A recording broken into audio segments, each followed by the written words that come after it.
Christmas, and welcome to another episode of the greatest show in the galaxy, where I, the curator, discuss my personal favorite show of all time, personal favorite franchise of all time, Doctor Who. And as I mentioned up top, Merry Christmas from a guy who never celebrated it. And what better way to celebrate your Christmas as a Doctor Who fan and wrap up this horrible tragedy of a year with some fun and exciting stuff. And here to celebrate this end of the year video with me are two of the jolliest people I know, Soda Claus and the Snark Man. How are you doing, good sirs? I'm doing great. As of the day of this recording, the new Christmas special comes up tomorrow, so I'm excited about that. Excited about Spider-Man 2. I got 2 more days off after this. I'm good. What a bragger.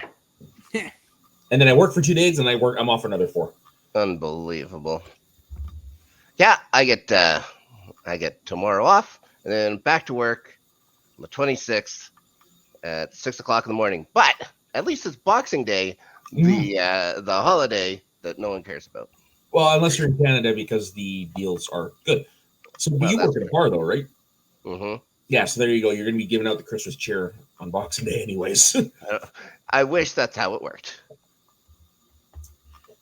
And meanwhile, I'm just happy I got to upload the my review for the 60th specials. I saw that this morning, over an the hour. day before the next one comes up. So at least I beat myself to the punch there. Yeah. And of course, speaking of Doctor Who, before we actually get down to the actual topic itself, and trust me, it's a doozy, so you're gonna need to buckle your seatbelts. We got the birthdays section for today. So we're doing from the 19th of December to Christmas morning, December 25th. I was actually a bit surprised with the number of people that actually are in the birthday section who are actually going to come up during today's episode. So that's handy. Let's move on. Let's start about the first one. I can already tell you straight off the bat, this one is not on our list, but on the 19th, we have Matthew Waterhouse, who, of course, yes, the infamous companion Adric.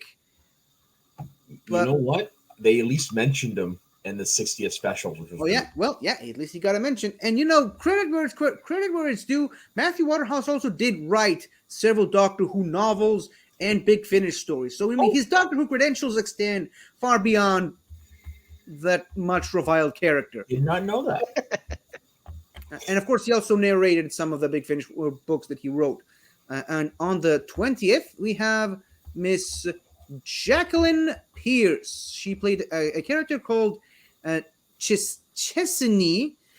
I hope I'm pronouncing that right. In the Two Doctors, the one with Colin Baker and Patrick Troughton. But she also played several other characters all over Big Finish, including Cardinal Alestra, which was essentially a de facto companion of the War Doctor, but for the most part, she more or less held the War Doctor on a leash, and told him what to do during the Time War. She's a very fascinating character in the Time War era of Doctor Who.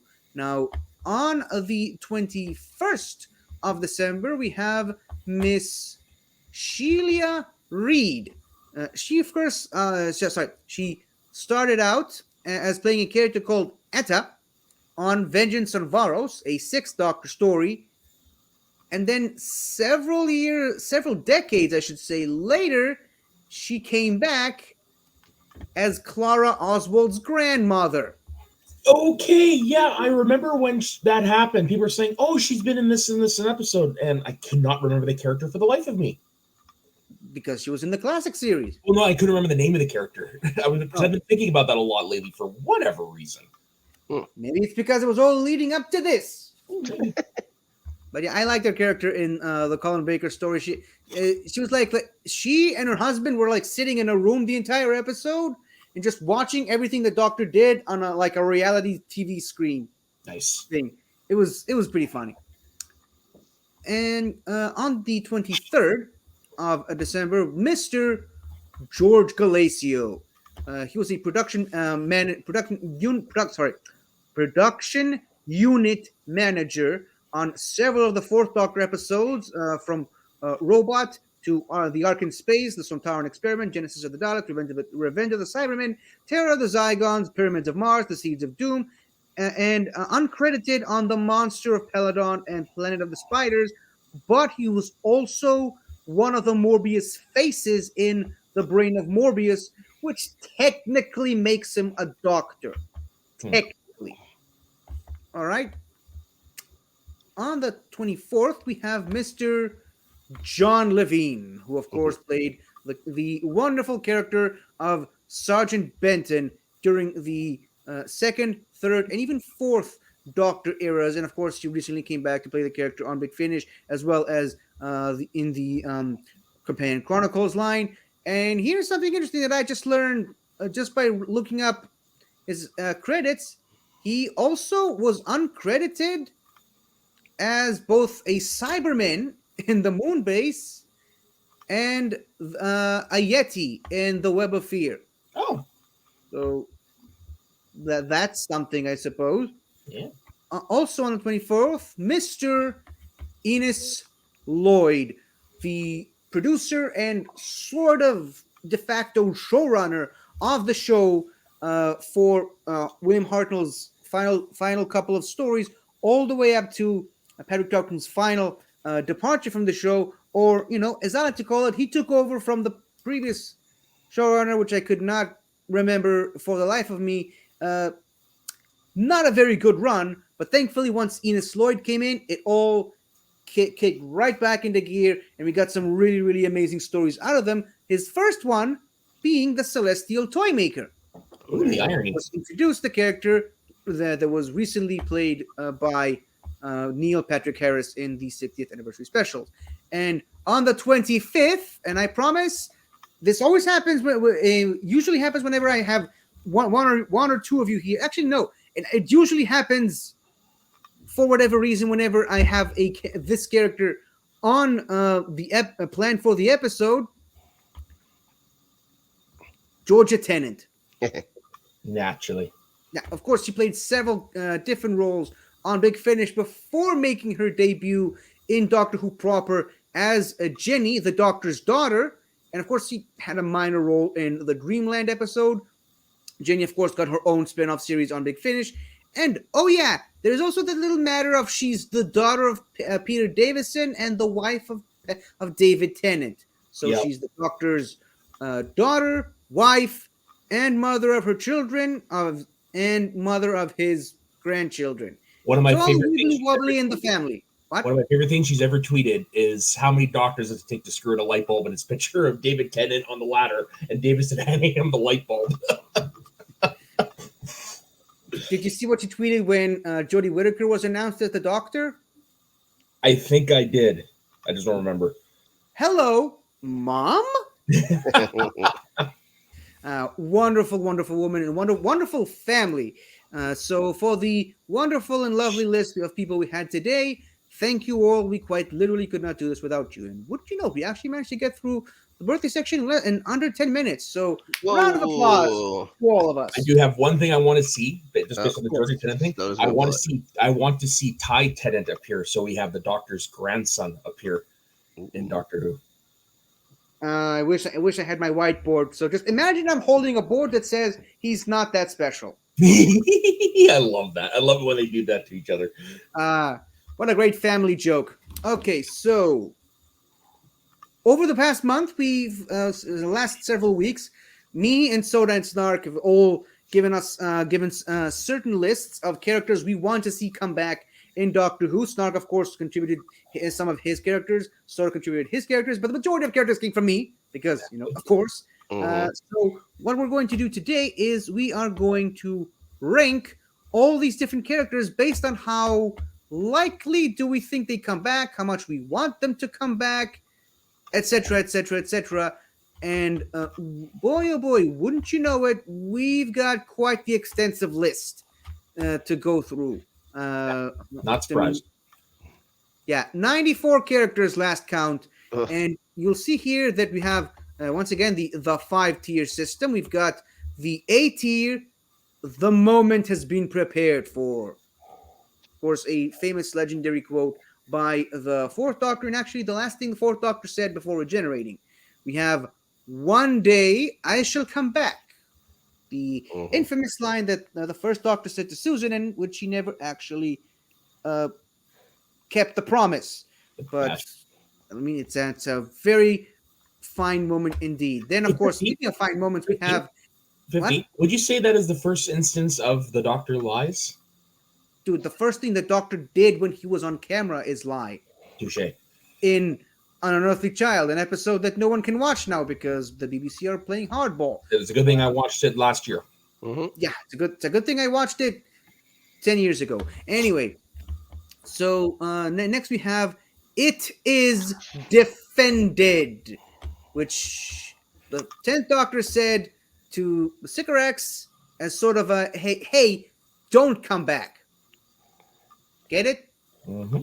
Oh, I remember that episode very well. That's why it's in the middle, because he kind of said, "Don't come back," but the Sycorax kind of made appearances here and there across Doctor Who media.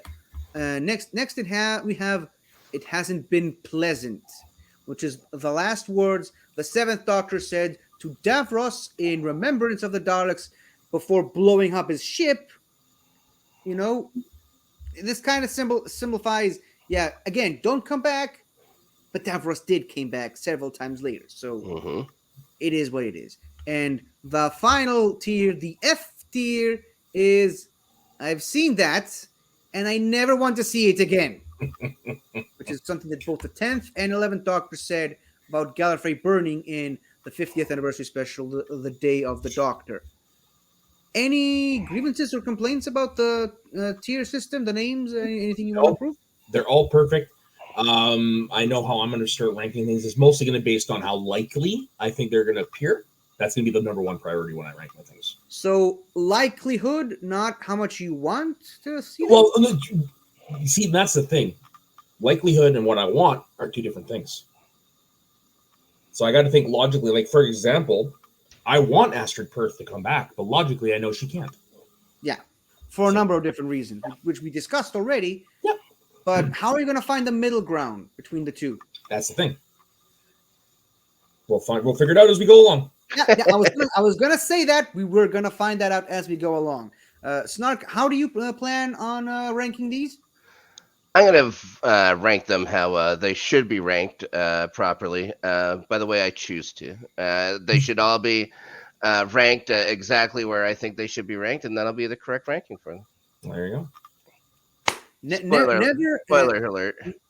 You never miss a step. Mhm.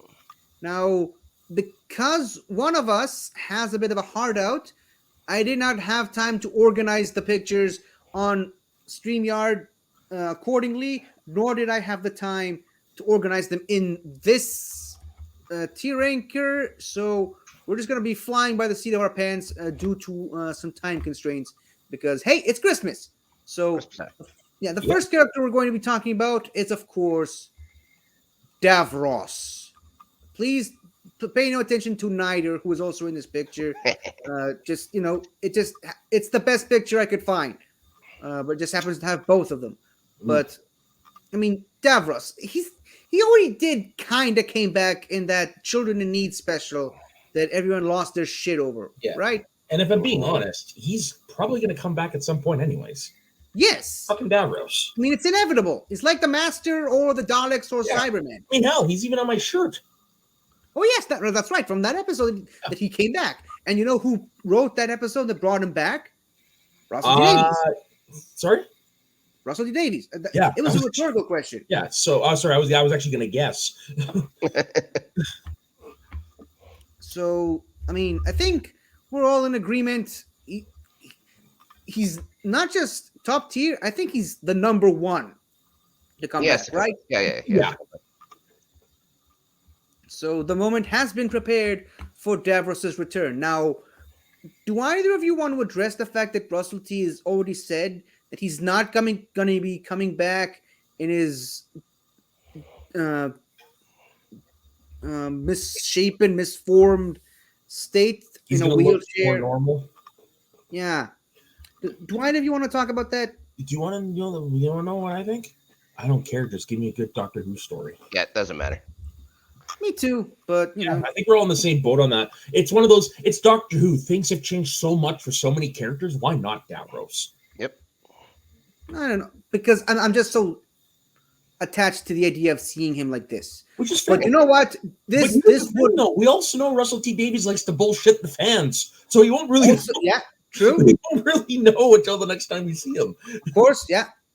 And if Davros would come back in the same way that he came back in the Children in Need special, this will give Julian Bleach the opportunity to really act. Yeah, exactly.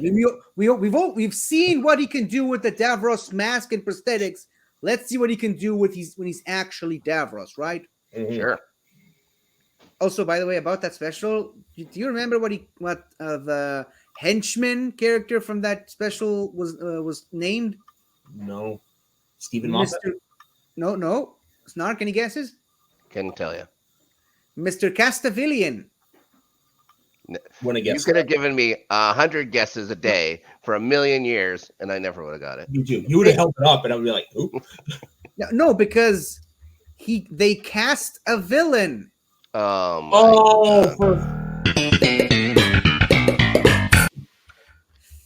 I wonder if I can have 50 God bless arrested Russell T in Davies. Canada.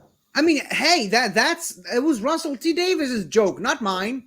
Yeah, well, that's how things work. Arrest him. Well, Anyways. he's untouchable. He's untouchable. You have to take the fall for him. I'm sorry. All right, fine. That's But let me prison for talk you.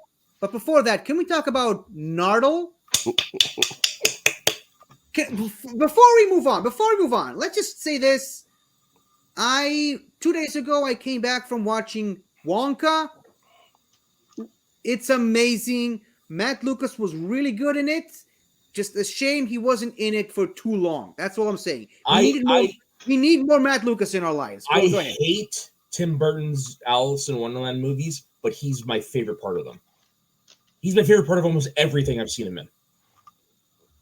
I'll buy that. I just know him from other than Nardole, I just know him from Little Britain. I know that show, and I think he was on an episode of Community where they were making fun of Doctor Who. Yes. That's right. He was in that episode. Yeah, the first time I saw him, it was in the movie Bridesmaids. Oh, sure. Yeah. First time I saw him, well, I didn't really see him. I heard him, but in King Arthur's Disasters, he plays Merlin, and he's my favorite character in that. I believe it. But yeah, so Nardole, I want him to come back, and I think Matt Lucas would do it if given the chance. Sure. But, I would put him in one day I should come back because of how, yeah, you're right. He would do it, but he's also busy. He's a very busy man. That kind of doesn't help. So that's where one day he doesn't have to come back for a run. He just has to come back for an episode. Because God bless, I would love to see him interact with Shinagawa. Yes. I think here's the bigger question, though. Do you think besides just the three of us, did he really click with the fans? Because I don't think he did. I don't think so either. I don't really, because I'm in a bunch of Doctor Who groups on Facebook, and I don't really see him brought up all that much. Yeah, me too. And every time it's like people bring up Clara and Bill and a couple of other people from the comics, and like, who was your favorite 12th Doctor companion? He's not even on it. And I protestingly put a picture of Nardole in the replies and like, this guy. Oh yeah, this guy number one.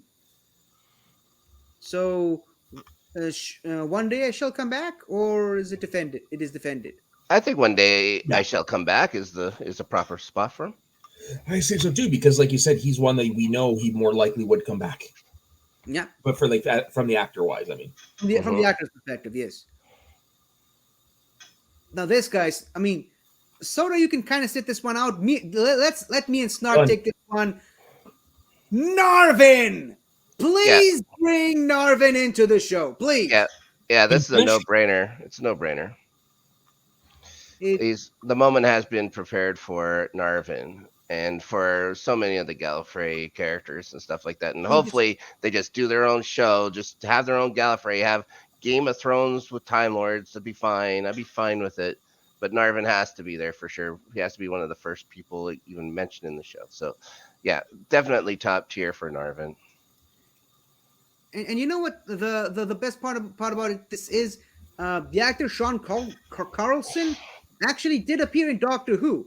I mean, he was wearing costume and prosthetics. You wouldn't recognize him, but he was in the show. So I think it's a no-brainer if you're gonna bring Narvin. Obviously, if you want to include the canon in the Gallifrey series, he can't regenerate anymore. Right. So it will have to be the Sean Carlson, but I mean, give me that version of Narvin any day of the week. Yep, and have that story of how he loses his regeneration, stuff like that. There's so much you can do. There's so much. Yep. And just bring back the CIA. The CIA needs to come back to Doctor Who. Yep. Oh, that'd be interesting. Yeah. There's a lot of things that need to come back to Doctor Who.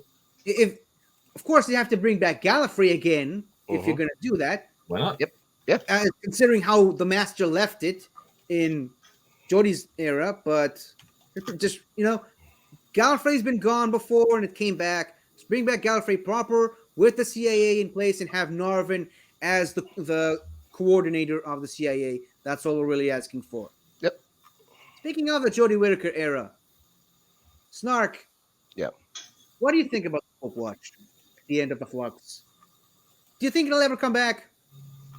No. The Doctor's memories pre-Hartnell? Yeah, it should, but I don't think it will. I think they're even stepping away. They're going to be stepping away from all these kind of Doctor-ish things, I think, for a little while. I don't think it's going to come back. I don't think Flux was well received anyways. Yeah, it was mixed for a Yeah. lot of people. Yeah, I would not have that. I would not get my hopes up for it to return. I don't think that particular Fob Watch will come back, but I do think a Fob Watch will come back because it's not the first Oh time. yeah, sure. It's a part of Doctor Who now, but Yeah. we're talking about specifically about the Doctors that preceded Hartnell. Yeah.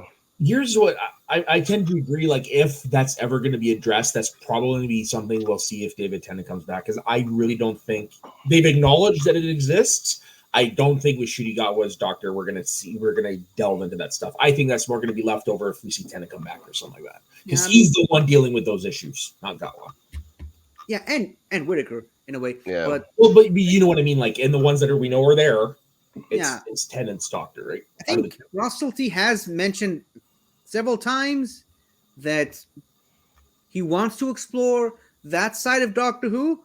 But I mean, case in point, in the episode itself, even Chibnall kind of gave up on that storyline with the Doctor burying this Fob Watch in the TARDIS somewhere and telling her to put the Fob Watch somewhere she'll never find it. Right. So I wouldn't put it bottom rung, but somewhere I'm going back and forth between it hasn't been pleasant or it is defended. If it is defended, I'm sure it's going to fall towards the back of it, and it hasn't been pleasant. It'd be more towards the front. So I'm not sure. Either one would work for me. I agree. So be the tiebreaker here. Sorry. Where did you guys want to put it? I'm good with We're it. saying that if it hasn't been pleasant, it'll be at the top. If it's in defended, it's going to be at the bottom. So I put it at the top. It hasn't been pleasant just because it is something that it could, but the likelihood of it happening, not great. Right. Good. All right. So now we're on to our first comic book character, Josiah W. Doug Bolter. He's a frog-like businessman with a cigar that just likes to cause havoc, and he likes to get his hands on the TARDIS. He's appeared on several comics and big finishes, and he's caused some trouble for the Doctor and Narvin. And I mean, just look at this. The Maltese penguin. Yeah, sure. Yes. He looks like a fucking gremlin. Mixed with I the Grinch. suppose he does. He's got some gremlin-ish. But yeah, I mean, a guy trying to get his hands on the TARDIS so that he can use time travel to enhance his business deals.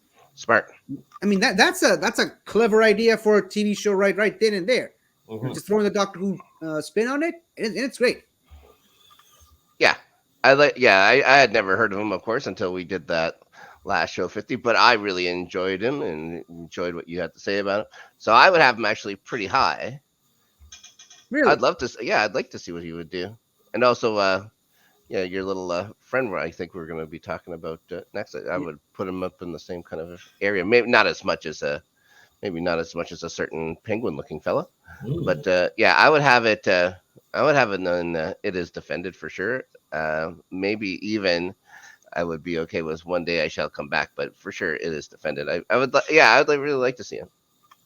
I think because of his status as a comic book character, a few years ago I would have said no way, but we got Beep the Meep. I was going to Yep. say that. Like, that's the thing with Beat the Meat being included in these specials. That just now it means like we can more likely get anything from those other sources. They're more likely to happen. So And Beep the Meep was the perfect character to be the first to open the floodgates, the Iron Man, if you will.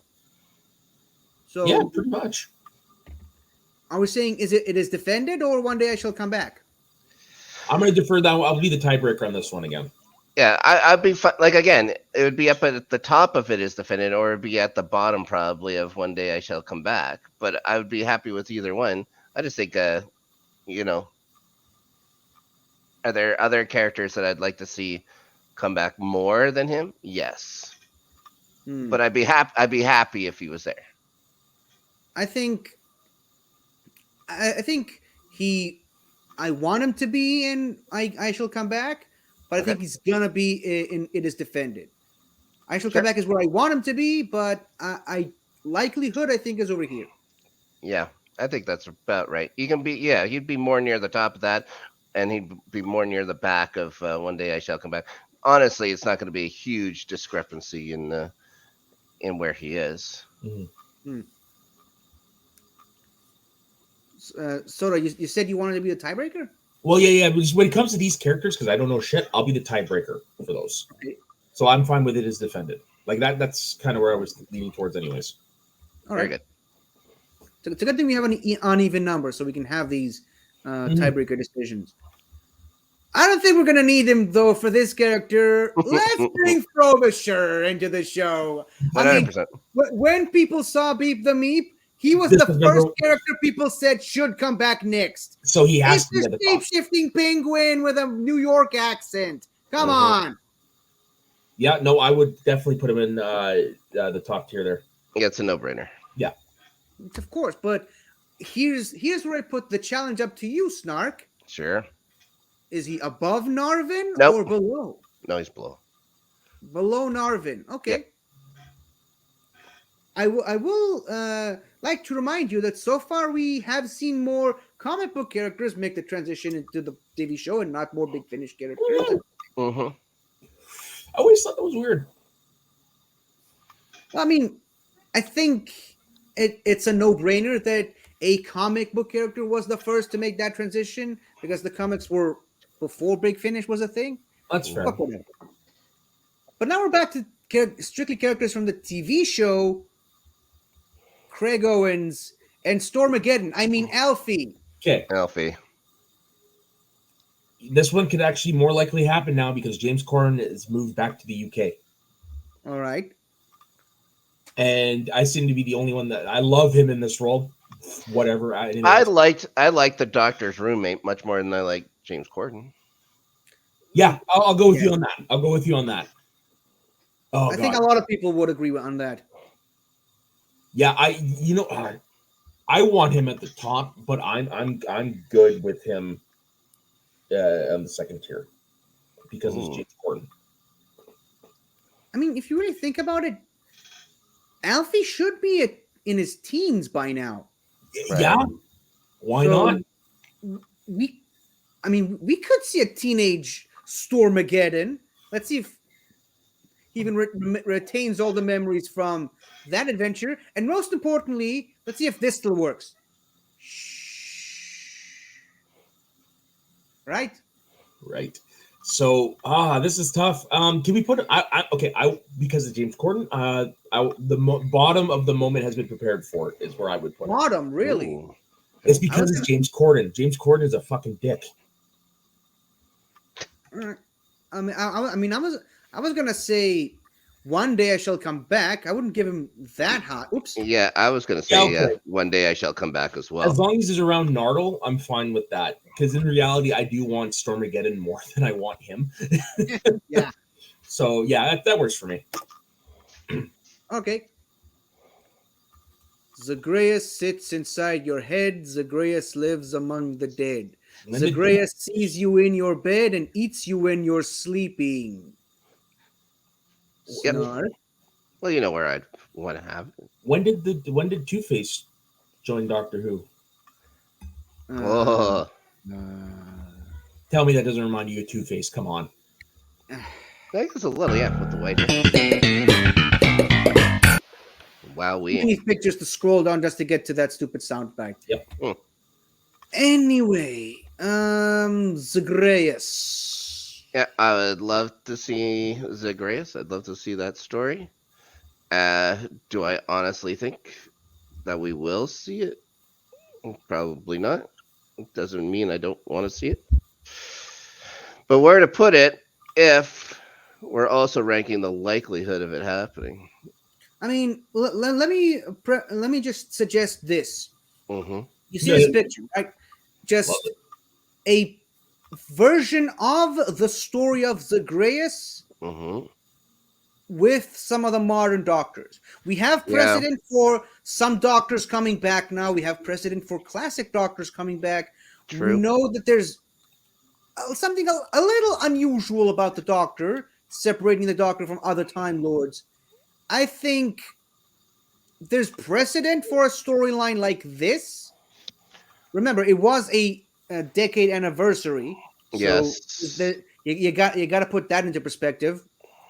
But I mean, it's a Time Lord myth, a Time Lord legend.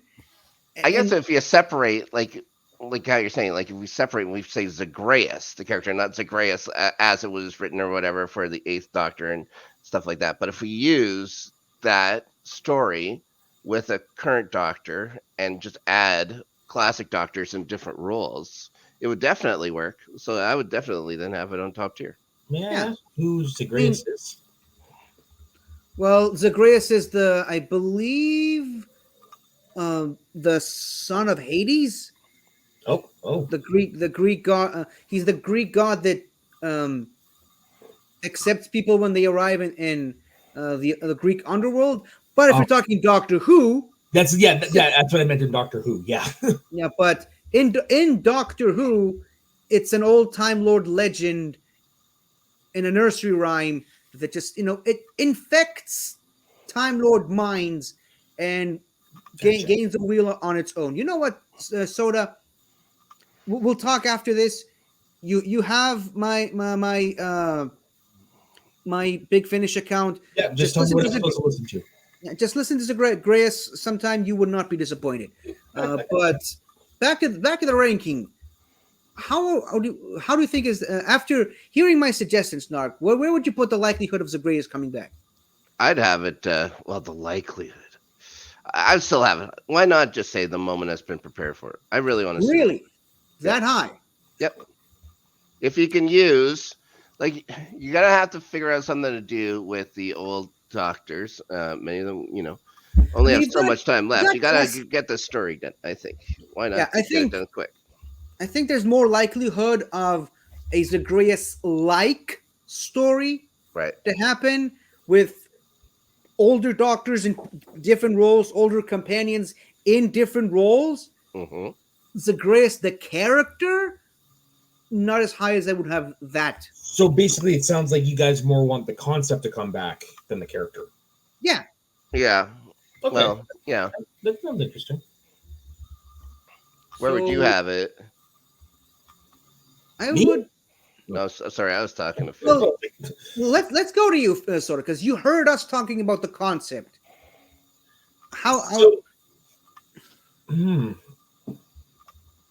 It would be high up, but I don't think I would put it in the moment has been prepared for. Me neither. I would put it somewhere over here. Yeah, I would put it. That's where I would put it as well. Because yeah, that is a fun concept. Like, I mean, we've seen stuff like that happen kind of before, but not the Time Lords. So yeah, no, I would. Yeah, I think there's good. I would put it below the character, below the characters, because we're talking about more the concept here than the character. So I'm fine with right there for now. Cool. Now, the Meta Crisis Doctor. We have yet another David Tennant running around the universe, Yeah. but I mean, I specifically used this picture of the Doctor with the Meta Crisis Doctor with a piece of the TARDIS that the real Doctor gave him. It's like, here, take this, grow your own TARDIS, and you can travel this universe with Rose. We could. It's just, would it all hinge on if Billie Piper comes back? Right? I think if given the right money, she will come back. And then based on like now we're getting the Marvel like universe, would that be a spin-off, right? Yeah, it would be a spin-off. I mean, David Tennant, I mean, he'll do it for free. Well, basically. yeah, naturally. He still wants just give him back the keys of the TARDIS. I personally would love to see this, but as like its own mini, like one or two, like a small mini series or something. And do you think they'll also bring back Camille Kaduri and Sean Dingwall as Jackie and because Peter? remember the last time we saw them, they were pregnant. So there's a new one running around. No, last time we saw them, she gave birth. That's right. I was thinking Doomsday. My bad. Yep. Yeah. So I mean, now we know there is a little one running around. So yeah, definitely bring. I'm not like our friend Ben. I love Camille Kaduri. Yeah. Sorry, Ben. I've said this before. My favorite bits with her and the Doctor is all from Doomsday. I'll show you where my ankle's going. Yeah, she's 27, been through a lot. You know what? She's a massive Doctor Who fan. I know that. Yeah. I mean, she basically took Billie Piper under her wing and taught her stuff about Doctor Who when they were acting together. She also narrated the Rose novelization for Audible. So, like, she's a big Doctor Who fan. If it brings all the others back, fucking throw it up on the moment has been prepared for. Snark, we haven't heard from you. I think it would give us a chance to get the Spider-Man meme for Doctor Who, just pointing at each other. Yeah, just bring back. What? Fun thing actually happened to me yesterday at the end of a fight in the Spider-Man game. The two Spider-Mans looked at each other, went, and then just laughed it off. And that's cool. So, like, bring the Meta Crisis Doctor, the real 10th Doctor, and the 14th Doctor. Yep. All going. Yeah, that'll be fun. You good? And like we were talking about on this show, 50, like the possibility, because with Disney owning distribution rights or whatever to it now, the possibility for And more and more of these rights. spin-offs happening. There you go. Why not? Why not do something like this or do a special of it or something? Why not have it happen? People want to see it. People always want to see Rose and stuff like that. So I'd have it pretty high. More than Frobisher? I think on history just would beat them up. I think we'll get Frobisher before we get that. Okay. Yeah. Now, Works for me there. having placed him there, Soda, should we include Snark in the little fan theory that I heard about the Meta Crisis Doctor that I told you about? Yes. Oh boy. So there's a fan theory going around that the Meta Crisis Doctor did build his own TARDIS, accidentally got trapped in the past, and kind of lost some of his memories, as happens with Doctor Who. Sure. And he grew older because, he's human, and he basically became the Peter Cushing Doctor from the Dalek movies. Ooh. I like that. Right?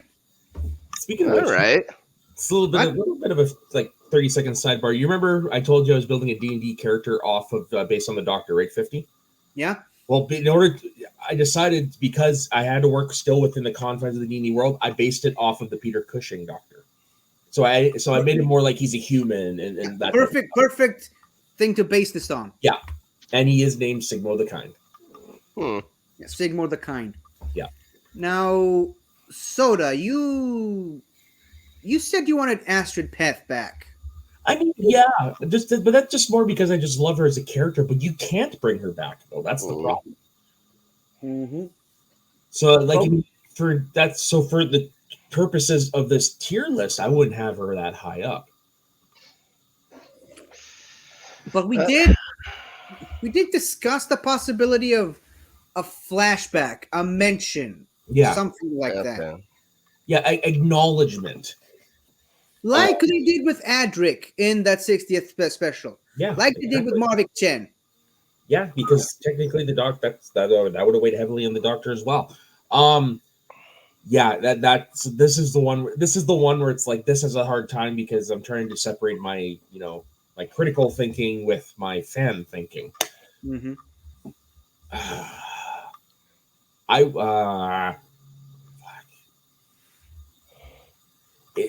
Based in reality, it's got to go and hasn't been pleasant.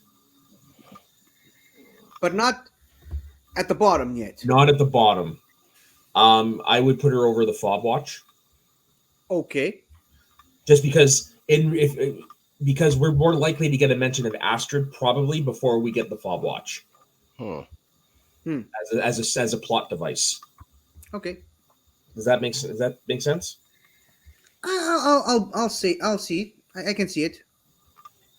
A little bit of a sidestep on Kylie Minogue. It was recently announced that her sister is going to represent Australia in Eurovision next year. Oh, cool! Wait, Danny Minogue? Danny. Yeah. Cool. I didn't realize she was a singer as well. I mean, she's not known as a singer, but I mean, that's just the news I heard this morning. Yeah, cool. And Soda, we're sticking with you for this one.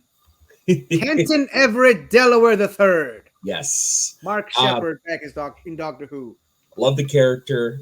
Reason why he was on my list is because we were doing it just around the time we found out he had like a lot of heart attacks and almost died. Jeez.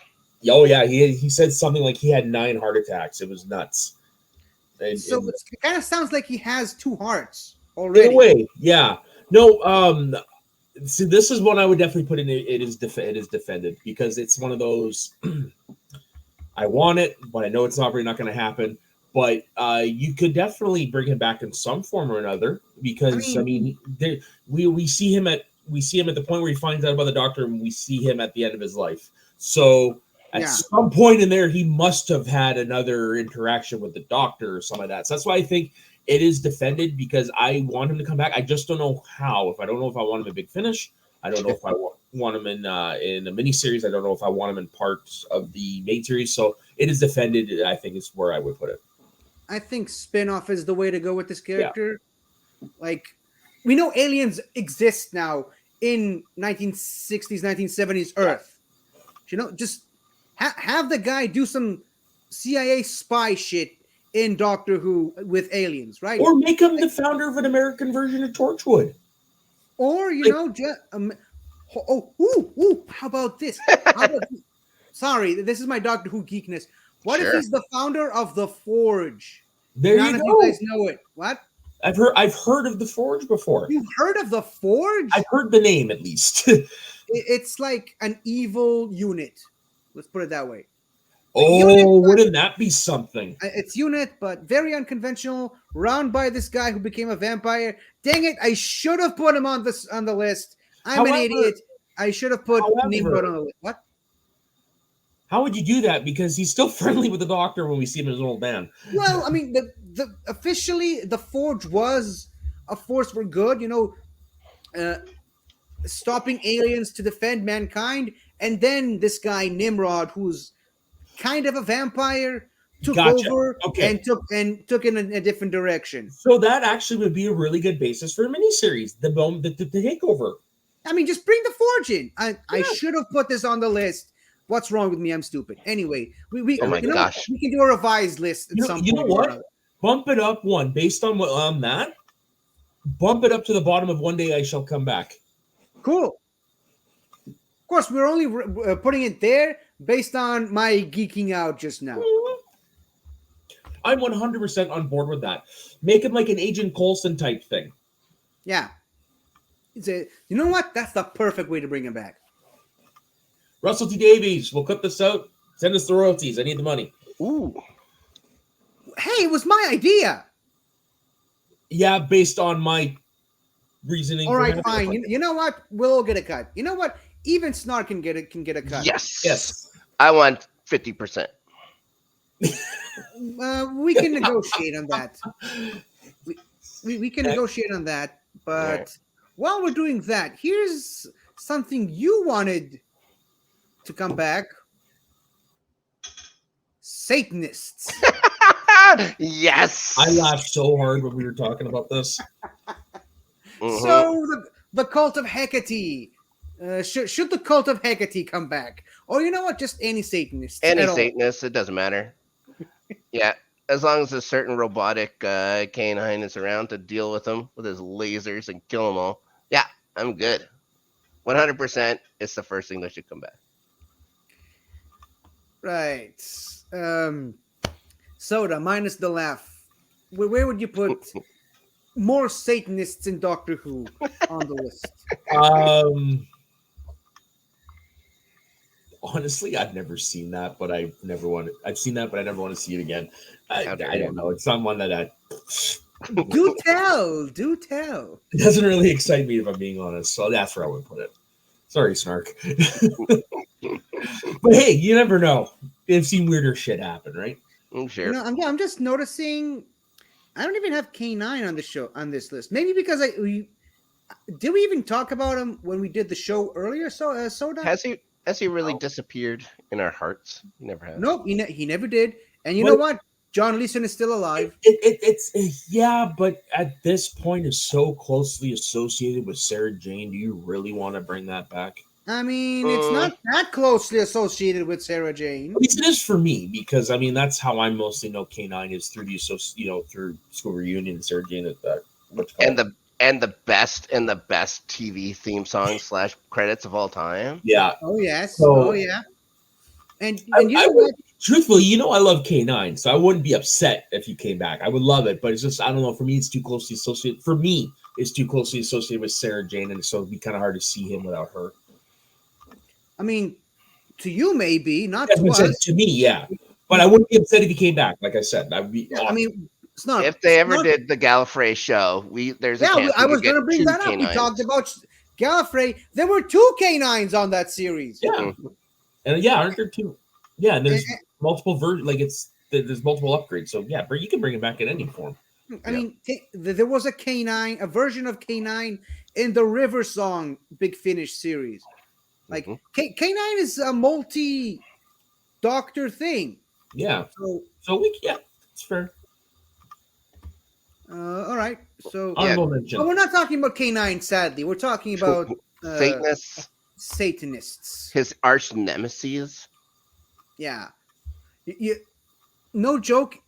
When I picked out this picture to put in the StreamYard things, do you know how I didn't do anything? Do you know how this picture is labeled as? No. Bad goats. Yeah. Seriously, look in the sidebar.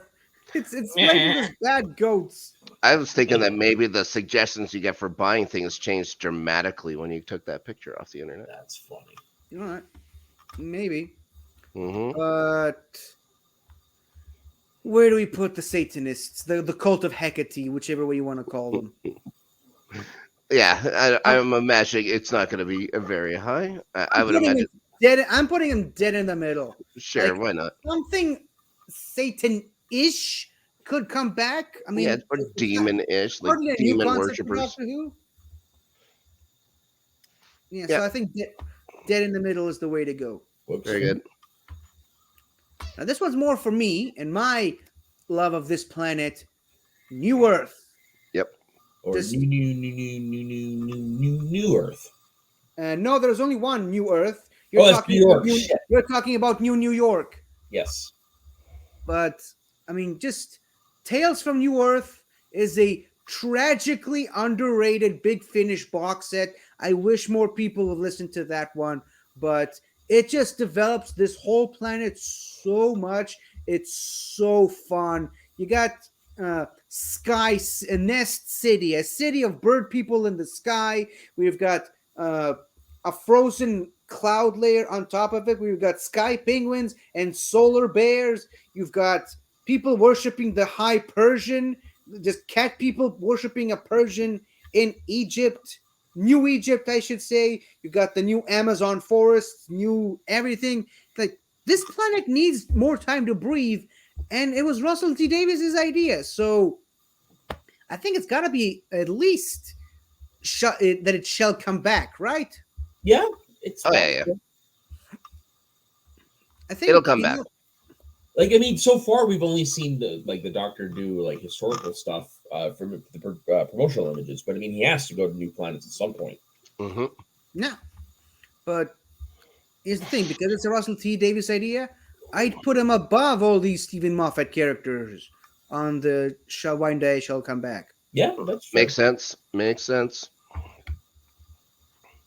What is that? Oh yeah, so this is, again, if we didn't just have Beep the Meep, I wouldn't have put this thing as high as I think it should be. But Stockbridge, it's a little city where all these different comic book characters from different eras of Doctor Who just hang out. And you know what? You need a location like that. I mean, with like a central hub. I hear you. Yeah, like a central hub. Like in the first Russell T Davies era, you basically had the Powell estate, where the Doctor kept coming back on again, off again to meet up with Rose and Mickey and check out what they're doing with their lives.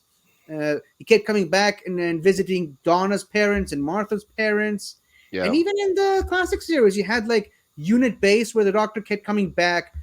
Obviously, he was exiled, but for some of it, he wasn't. And he still kept coming back to check up on the unit guys and the Brigadier and whatnot. So why not Stockbridge? Yeah, make it Alcoholics Anonymous for Doctor Who's associates. That could be on its sign too when you're coming into town. Why not Stockbridge? That's like its slogan. You know what? That actually fits the city perfectly. Mm-hmm. You know, it'd be wild is if they did it, but instead it's for the villains. Ooh. For what? But instead it's for the villains. I don't know. Town.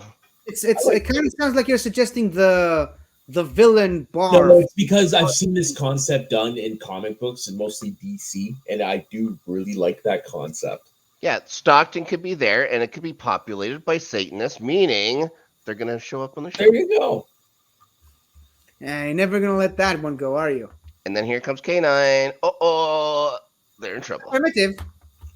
It's the places. It's the place where the ones that we forgot to put on this list go. Yeah. I like the idea of Stockton when you were talking about it on the show 50. So I would put it above Dog Boulder. Yeah, that's a good one. It's a good place to put it. What's that? Oh yeah. I'm a little shocked the Paternoster gang hadn't come back yet. Mm-hmm. It kind of gave you the impression that they were gonna come back multiple times in the Capaldi era, and they just didn't. Mm-hmm. Just in Capaldi's first episode, and vanished. Yeah, very Very successful Big Finish series, but still, I mean, give us back Vastra, Jenny, and Strax on the show properly. Mm-hmm. Yeah, God, like I say, can you imagine Strax interacting with the 15th Doctor? We all need more sentient big toes in Doctor in our lives. Mm-hmm. Okay, so how high or low? I mean, how high, but how high on the low scale? Yeah, I'm good there. What? There? No, I'm good at the bottom yeah. of the thing has been prepared for. Because Agreed. Bottom. Yeah. Yes, Yeah. because you use the same arguments you used earlier. They're not a Russell T Davies creation. True. Russell T did, I believe, was the mastermind behind the design of that these Sontarans. Yeah. Oh, yes. Yeah, we've seen the new design of the Sontarans in Jory's final season. Will they go back to the old design for Strax? Are they going to keep the new updated design for Strax if he shows up? Who knows? Only time will tell, I guess. Yeah. Oh, I get it. Oh, right. I didn't even notice that. I'm sorry. I apologize. Mm-hmm. Speaking of time, I think boy. here's a character we can all agree should be at the top of the list, right? Mm-hmm. Braxiatel, Yep. the Doctor's brother. Yes, I How want. has he not made the transition yet already? Awesome. It's irresponsible for them not to put him on the show. Yes, exactly. Like, if any character should make that transition, it's Braxiatel. Yep. I mean, he's even been name dropped in a Matt Smith episode. Like, he's the perfect character to bring into the show. The Braxiatel collection needs to exist in the show. I don't understand what the Yeah. hell they're waiting for. Yeah, why not? Brax must be back. That's Yeah. it. Do you trust Braxiatel, Leela? Does anyone? Good point. That's right. So, you know what? I'm gonna go ahead and say it. He should be above Narvin.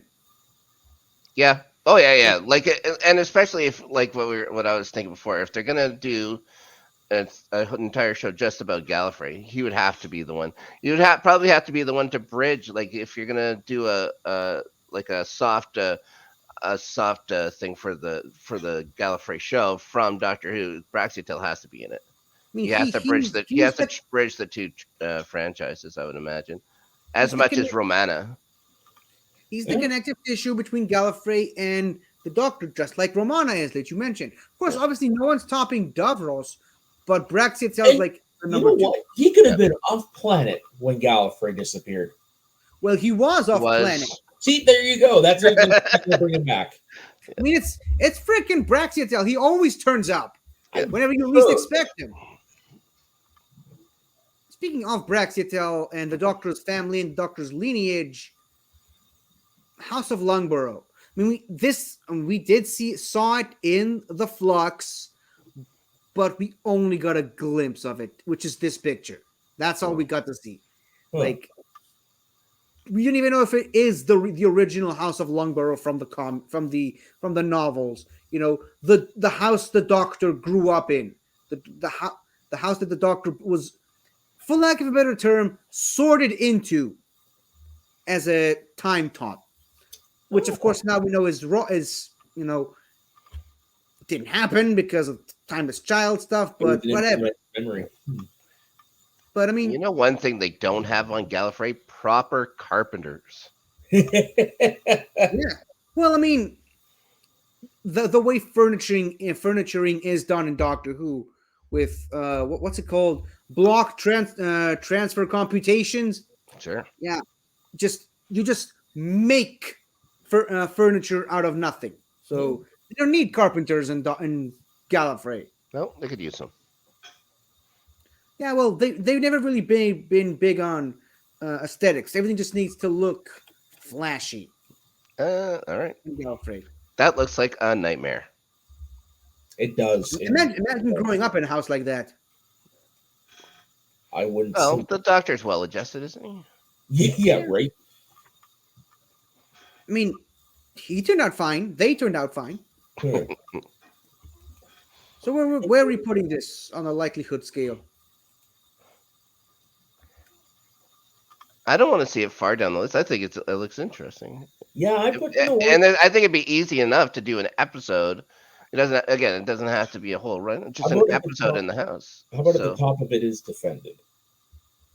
Top of it is defended. Okay, above Stockbridge then. Yeah. I think that could work. Because out of the two, that would more likely, because like you said, it was mentioned in Flux, so that would more likely mean it could be explored. I mean, I definitely put it above the Fub Watch. Yeah. The two, of course, are very intertwined with one another, but you know, the house has more you cannot give us that big of a tease in the finale of that season and not do something with it. That's all I'm saying. All right, Snark. Yep. So tell us about Axons. Yeah. You want to see the Axons come back? Yeah, that would be fun. I just remember that when It's the only time they've ever been on from the Third Doctor episode with the Master, and of course, they turn into those ridiculous looking $30 monsters and stuff like that. But those eyes and stuff like that they have in the The beginning, golf ball eyes, the painted golf ball eyes. yeah, those are creepy as hell, and when they're supposed to be these good ones or whatever. I'm just imagining what they would look like if they had a proper budget, what they could do with these guys. But I really like the way that the So you're monsters end saying that when they turn you around, you don't want to see the zipper in the back? up. Make the eyes CG. Yeah, well, I don't know. Like they could do so much, just proper makeup. Like again, they spent like $11 on this stuff. Hey, $11 were a lot back then. Okay. Yeah, right. Yeah, that's true. Yeah, I think it would be fun to have them. And I think I think they've only been on the one time, right? On the TV show, yes. And Big Well, Finish. oh, the Big Finish. a little bit Yeah, more. Big Finish to bring more. So why not bring on some odder choices from the old series?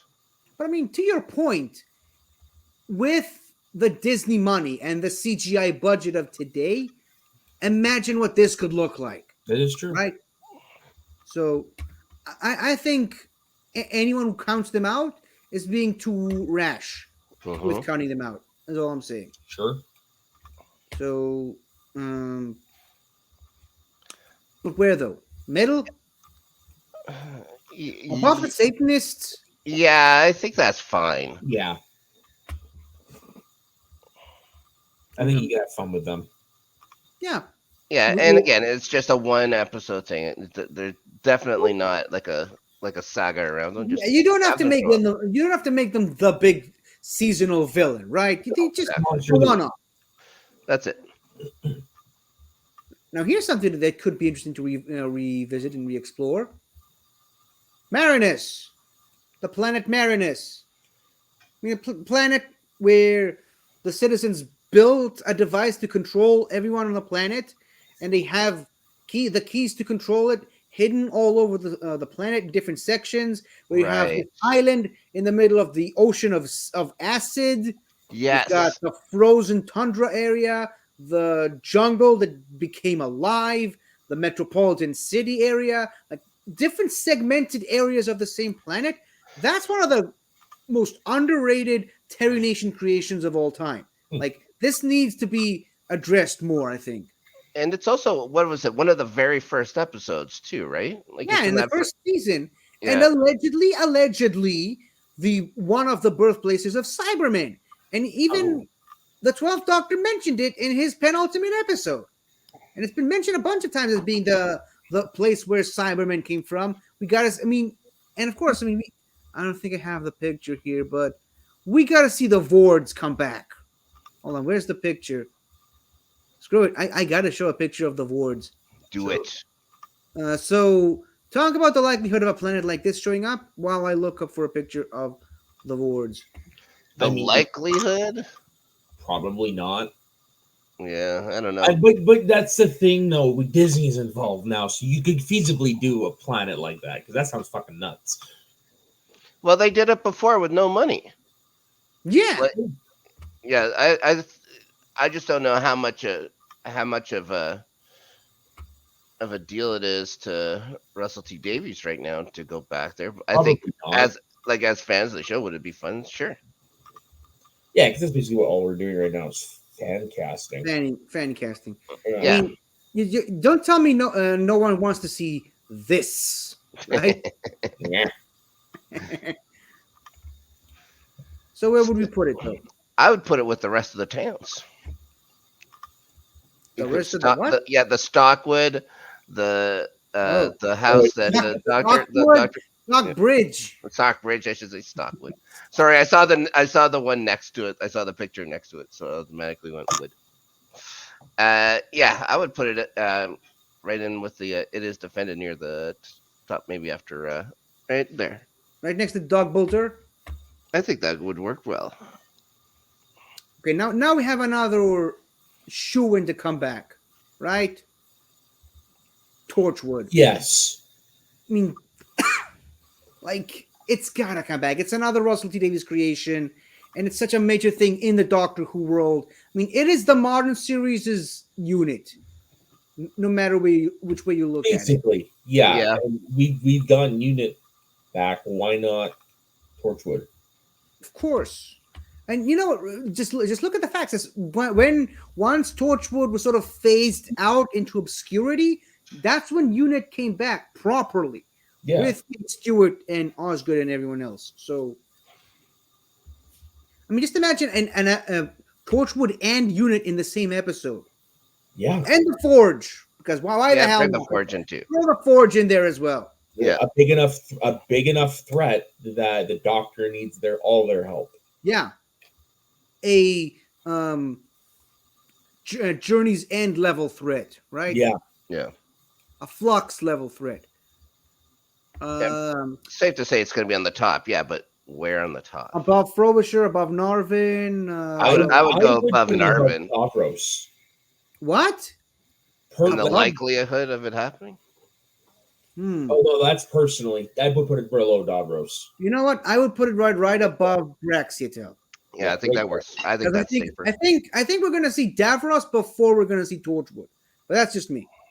We'll see. Yeah, and here's the thing: is Torchwood is already established in the TV series canon, so that right there makes it more likely that it's going to be introduced first. So is Davros No, not for Davros, over his brother. over Brexit. Yeah, all right, gotcha. Yeah, no, Davros is a fucking legendary villain. Like that's duh. Yeah, and decades older than Torchwood. Yeah, so Now, Sutek the Destroyer. Now, you know what? If we're not going to get Sutek, just at least give us the Osirans. Like, it's Egyptian gods in Doctor Who. Like, who doesn't want to see that? yeah, Like, why not? Egyptian gods are a very hot commodity these days, so I've heard. Jeez. But, yeah, I mean, just... If you don't want to bring... I mean, Gabriel Wolf is still alive. He can voice Sutek again.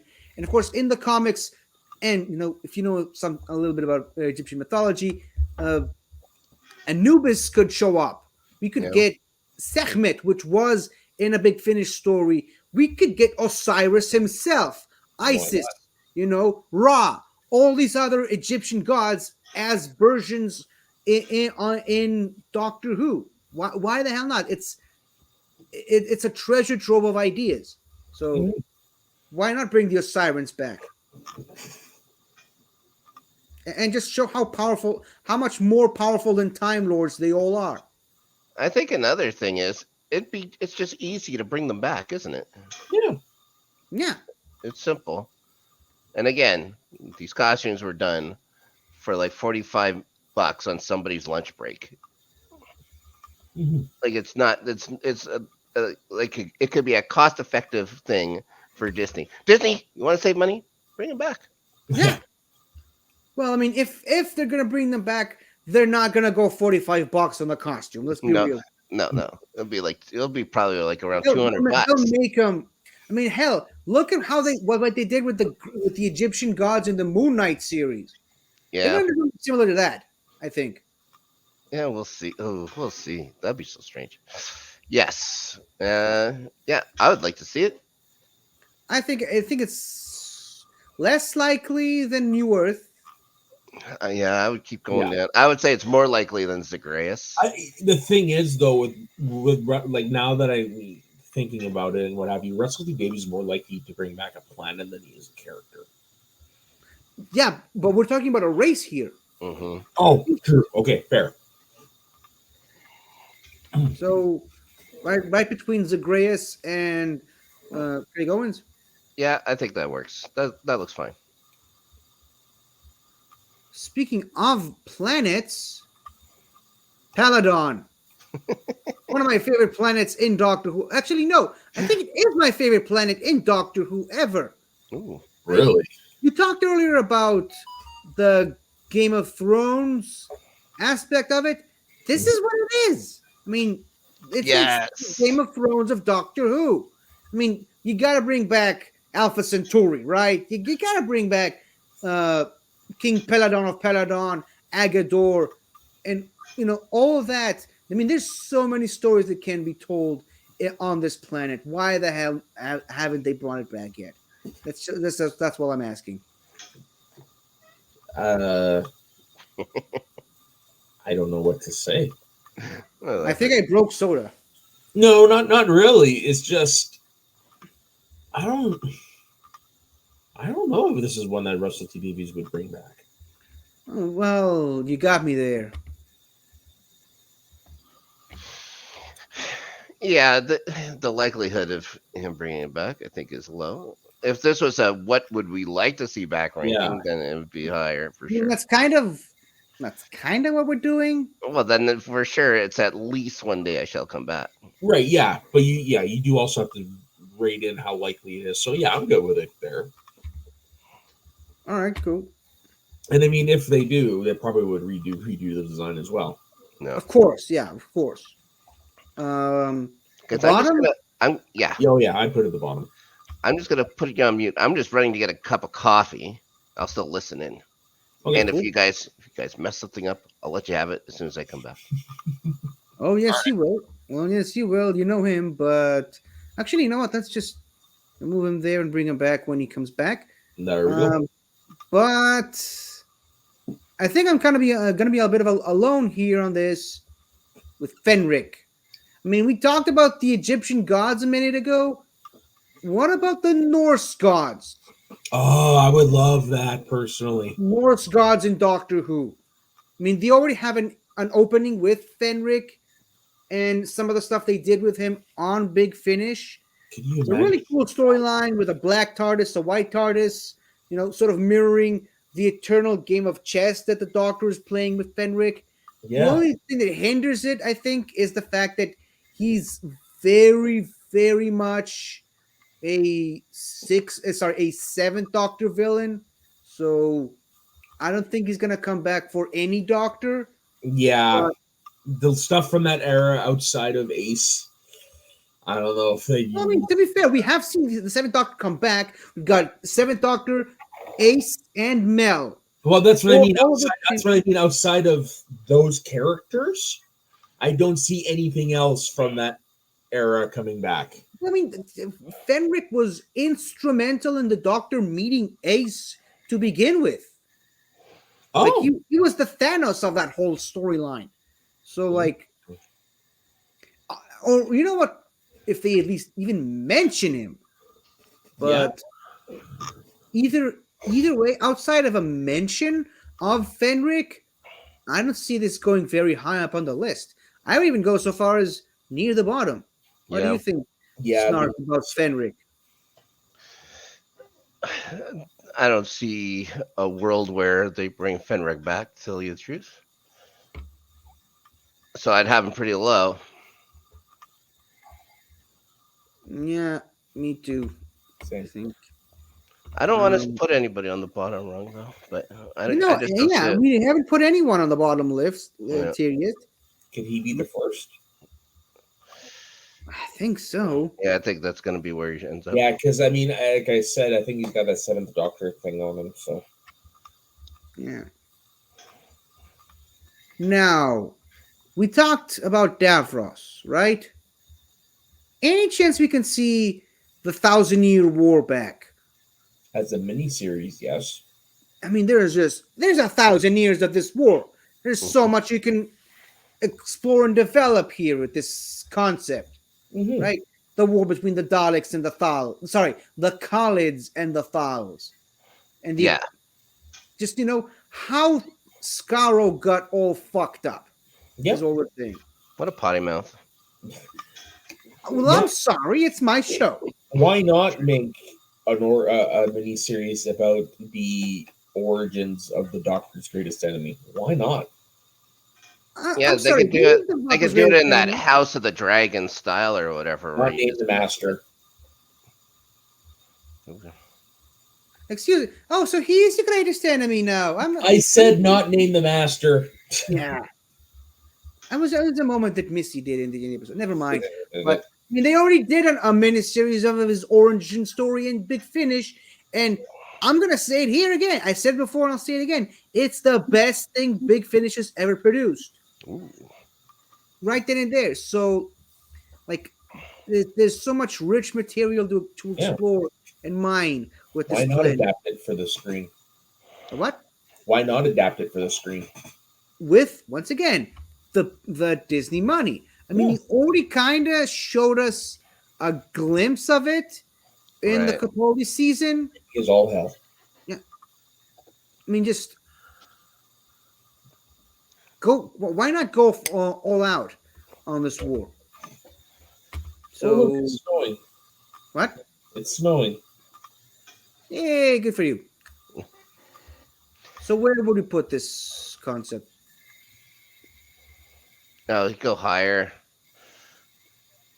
This tier or this tier? I think on the back end of One Day I Shall Come back. I think. Yeah. More than Peladon? I would say more than Peladon. Yeah, of Oh, course. easily. Probably more than Kenton, but below the great. You know what? I would actually put him below Corden there. Above Sutek then? So right there? Yep, Yeah, because like, he's again- more likely coming back than the others. All right, cool. I think it works. Now this is another one that you brought up, Soda. Bill. Yeah, it's just I feel we deserve more of Bill. Yeah, I So why agree. Why not give her her own little thing with her going around the galaxy with her girlfriend? Why not? Yeah. You I don't mean, like the again, way she ended? Yeah, it It's, just I mean, we like the way she ended. It says we both agree she needed more screen More. time, more episodes. Sure. But having said that, I really don't think we're gonna get to see Bill again. I don't think we're gonna get Paul Mackey again. I'm no. sorry. I wish I'm wrong, but Unfortunately, for this purposes, I would have her in the same category as Astrid, so it hasn't been pleasant. Yeah. Yeah, that's where she'll end up. I don't Yeah. see Bill ever coming back. Still more I would- likely than Fenric, but not that likely at all. I would even put her here above Fenric. Oh, you put her that low? Yeah, I mean, again, in the same category as Astrid, outside of a mention or a flashback, I don't think we're gonna see her again. Okay. Right. We do need to round out that list at bottom tier, anyways. So Yeah. no. We'd I be so excited about all of this goodness. 50. What? I'm saying put her where you would put her. Oh, Yeah. right next to Astrid, even above the Fob Watch. Oh, well, why did you say you would put her just above Fenric? I think that's the likelihood outside of a mention or a flashback. That's what she would be. Okay. But Yeah, including let's leave her flashbacks there. or mention, right here. Yeah, let's leave her there then. Cool. Now, I think this is gonna make Snark very happy. Mm-hmm. Vampires. Vampires. And not the ones we saw with Matt Smith. Well, those weren't actual vampires. Let's Yeah, be clear. that's why I said not those ones. No, not those. They're not vampires. Plain and simple. These are legitimate. Now, of course, we are talking about Or an enemy of the Time Lords. yeah, Yep. sworn enemy of the Time Lords, the Doctor Who version of vampires, the great vampires, Asgoroth. I think that's how you pronounce that. Sure. But I mean, the fact that they are the original legendary enemies of the Time Lords, and we've never seen them beyond just this one episode, is a travesty. Mhm. It's a travesty, I say. Easy, fella. It's ridiculous. It's ridiculous. Why? What? I mean, first of all, you brought up the Matt Smith thing. The fact that the Doctor got excited about seeing vampires, no, that's wrong. The Time Lords naturally hate vampires. So why would he get all excited about that? For me, it goes way up the list. But, it always comes down to the likelihood. They've gone this long without bringing them back. Is But there? hey, we just got there- one of the longest. Yeah. Like in that instance, it's Celestial. Yeah, you Toymaker get the has toy been one of the maker. longest Yeah. between. So I mean, hey, well, why go that way? They brought back Ian Chesterton. yeah. Yeah. So I mean, And really, nothing's if- off the table when it comes to that. if they do a Gallifrey spinoff like they should, it would Vampires. You'd have Yeah, that. that would be like another mini series thing. Yeah, I would have. I'd I mean, put if him. you I'd bring- put him if you- high. I put him high. I mean, if you bring up back the Gallifrey series, you got the perfect villains right then and there. Yep. Like they could be like the Romulans for Starfleet. Yep. To use a Star Trek reference there. Well, Star and Trek also equivalent. also Daleks. Don't forget Daleks. Oh, but- yeah, Daleks. Yeah, yeah. The Daleks are the eventual enemies, but the True. originals are actually the originals are the Pythians. But somewhere between that, we have the vampires. Yeah. Now, what about Carvanista? This character really impressed in the Flux series, and just the awesome design and anything from the Fugitive Doctor era, the pre-Hartnell Doctor stuff. Make But- him make this the equivalent of a Wookiee in the universe. Well, that's what I was thinking. He looks like a good boy Wookiee. Yeah, I mean that's what everyone said about when they first saw him. It's like, oh, so Chewbacca's in Doctor Who now. Yeah. I mean, who wouldn't want to see a dog character with a Scottish accent? Of course, if you address the Flux, his whole species is dead now, so he's the last of his species. That kind of sucks. Mhm. But I mean, we're not talking about the species; we're talking about Carvanista. So, where we put Carvanista? That the likelihood of them coming back. Likelihood, how much we want them to come back, whichever way you want to go. Yeah, I'm having it is defended, but towards the Okay. bottom. Bottom of it's defended. Okay. hmm Yeah. Above or below the axons. That's about as low as I can get. Oh, I'd have the Axons higher. So he's right above the Satanists. Yeah, Okay, so this one's really high for me. Probably won't be for anyone else. The Quarks. Mhm. excuse me, a $15 costume, and you think I won't have that super high? I mean, well, I just don't know how well people. I think I'm the only one on the planet that likes the Quarks. Yeah. What can I Yeah. say? Of course, you got to have the Dominators as well, because the Quarks are a byproduct of the Dominators. But even then, I mean, just the idea of the Dominators is pretty fascinating.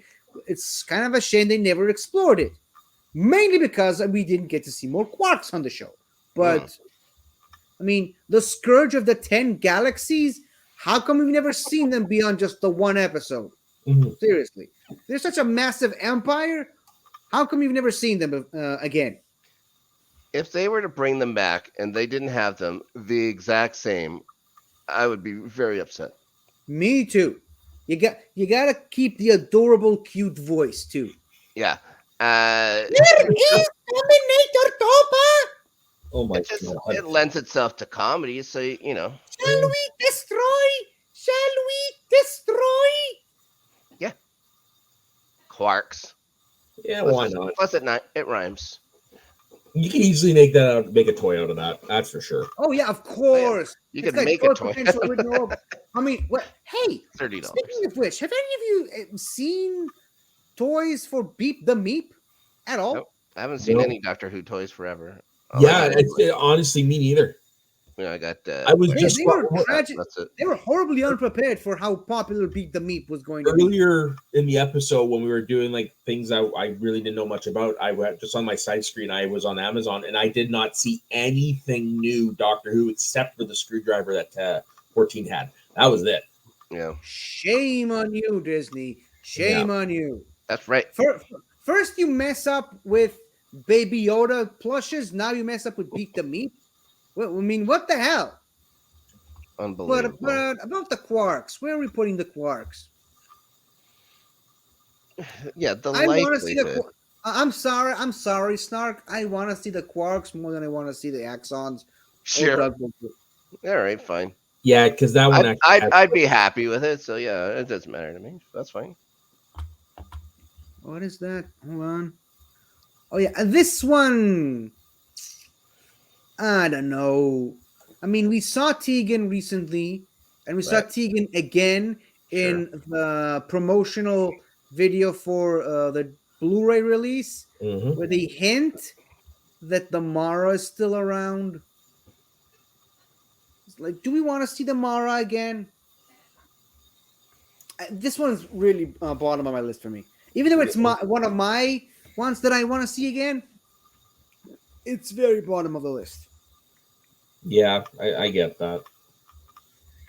Like, it's a very terrifying concept, and you know, the visual effects of the Mara originally are the reason why Doctor Who visual effects have such a bad rap. Yeah, I'll say that. obviously. If you see that, But dude, and this is the improved effects. This is when the Mara came back, not the first appearance of the Mara. I You got see- it. While look you're it up. talking, I gotta look. Look up Doctor Who, the Mara, 1980s original. You'll see what I'm talking about. But like, I would put this right next to Fenric. I'm sorry. Sure, We need something to go at the bottom. that's true. Or as Taco used to say, well, we needed something to go in the F tier. Yeah. The reason why we have an F tier. Is it this red thing that looks like a Lego? Share the screen. So I don't know Give me a what second. you're talking about.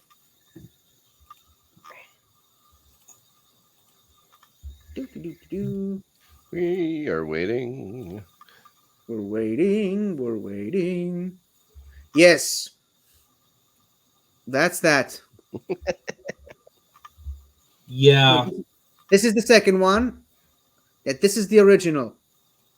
Huh. Interesting. Weird. I don't know. I kind of like that first one better. The older one? Yeah, I don't know why, but right. Maybe you'll change your idea if you see the episode. Yeah, maybe I need the context. Right. So, do we want to see Mr. Doria Maldavar show up again? Hell yeah, miniseries, baby. Yeah. Maybe not miniseries about him, just, you know, the Moldavarium, the bar that he owns. You know, it's Moss Eisley Spaceport in Doctor Who. Exactly. What's not to love? Exactly. Who was he before we met him? Well, and what is the debt that he owes the Doctor? Exactly. What did the Doctor do that he owes him so much? Yep. Is all I want to see. Of course, you can't have John Hurt come back because you know he traveled with John Hurt in the comics, but just show him with one of the previous Doctors. That's what I want to see. Sure. Of course, if you actually listen to the Ginny, the Doctor's Daughter spin-off show, the asteroid that he built his bar on is a TARDIS disguised as a meteor. It's an asteroid. Weird. How did he get that? I wonder. I think Simon Fisher Becker would gladly go for this role. So, yeah. where are we putting this character? I'd put it up there. Up where? I'd put him above the vampires for sure. Above the vampires. Okay. Ooh, all right. Where would you put him, Snark? Well, I wouldn't put him above the vampires, but I'll be happy with wherever you guys put him. It's just, yeah, I think the vampires should have come back by now. That they haven't, it's crazy. that if we get more episodes with this guy, it'd be cool. But does he deserve to be back? More in the vampires? I don't know. Not to me. I think I can agree with that. I think I'll put him below New Earth and right next to Naruto. Ooh. Okay. Now, this is the one that I completely forgot about, and thankfully, Snark, you brought this back to my attention. The Headhunter Cool. from the 8 Doctor series on Big Finish. I mean, we talked about this when we did our show last week. This is a perfect archetype of a character to bring. A time-traveling Bounty assassin. hunter. Yep. Mercenary, maybe. Time-traveling bounty hunter. That's the word I was looking for. Yeah. Why not? Of course, you got to get rid of Karen. Please get... And you know what? Oh, yeah, Get no rid of Karen. Lucy while You don't- you're at it, but just the Headhunter herself. Yeah, you just need. Yeah, you don't even have to mention them. Just bring the character of the headhunter into things. The Big Finish guys were really onto something when they made this character. She could just show up every once in a while and cause trouble for the Doctor. Yep. Yeah. Yeah, help someone to help out villains. Helps out villains for Yeah. a price. She has no real say in the matter. It's not like she hates the Doctor. She just loves money. Yeah. Yeah. Exactly. That's how she gets Like it. a bounty hunter. And in the 60th anniversary specials, we kind of learned that there is a Thanos-like character running around, causing shit, sending Beep the Meep to Earth. Help, Yeah. and even the toy maker is afraid of tangling with whoever this person is. So I think he or she, they would employ the Headhunter to cause trouble for the Doctor every once in a while. Mhm. It writes itself. It's a perfect fit for this new era of Doctor Who. So, how high would you say the top 2 tiers? Well, yeah, I'd have a top tier personally, and just with the likelihood, I'd have it a little higher. But do I want to see her more than Vampire? For me, yeah, it's tough. I would definitely top tier for me though. I'd love to have the Headhunter in there, and I think it'd be so simple and work so well if the Headhunter was in the show. It's easy. It's easy to do, guys. Mhm. I would say above Vampires, below Paternoster Gang. Okay. Yep. Fine. Cool. Now, I'm pretty sure I had the pictures of the Valyard. I want to see the Valyard come back. Mm. For some reason, I can't find the images, but I do have the images of the Dream Lord. So let's just, for the sake of easiness, let's merge the two together. Do we want to see the Dream Lord / the Valyard / an evil version of the Doctor from within Totally. thing? Yeah, I would love to see that. I think at this point, we're not just talking about Toby Jones coming back. We're just talking like Zagreus. We're talking about Right. I think the concept is pretty rich. Definitely something that should be explored, I think. Agreed. But how, where, when thing. I'm just trying to think. Like you could use, if they're gonna do, like you could use Valyard in a Gallifrey series, maybe. I mean, the Valyard is more specifically tied to the Doctor. Yeah. But I mean, So yeah, just I'm thinking about likelihoods. But I mean, what if old Time Lords have a Valyard of sorts in them? Right. That Well, is- I mean, we just What? recently got by generation, so why not?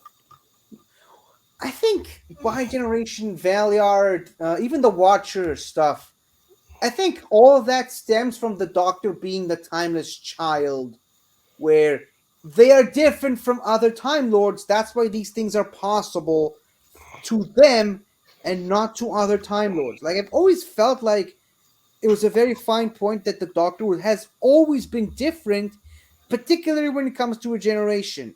So I think I take back my earlier point. upon reflecting. Mm-hmm. I'd say the concept I see was very, very high. Um, but oops, I put it. I think between Sutik and the Thousand Year War. Very good. Yeah, okay, that's good for me. Cool.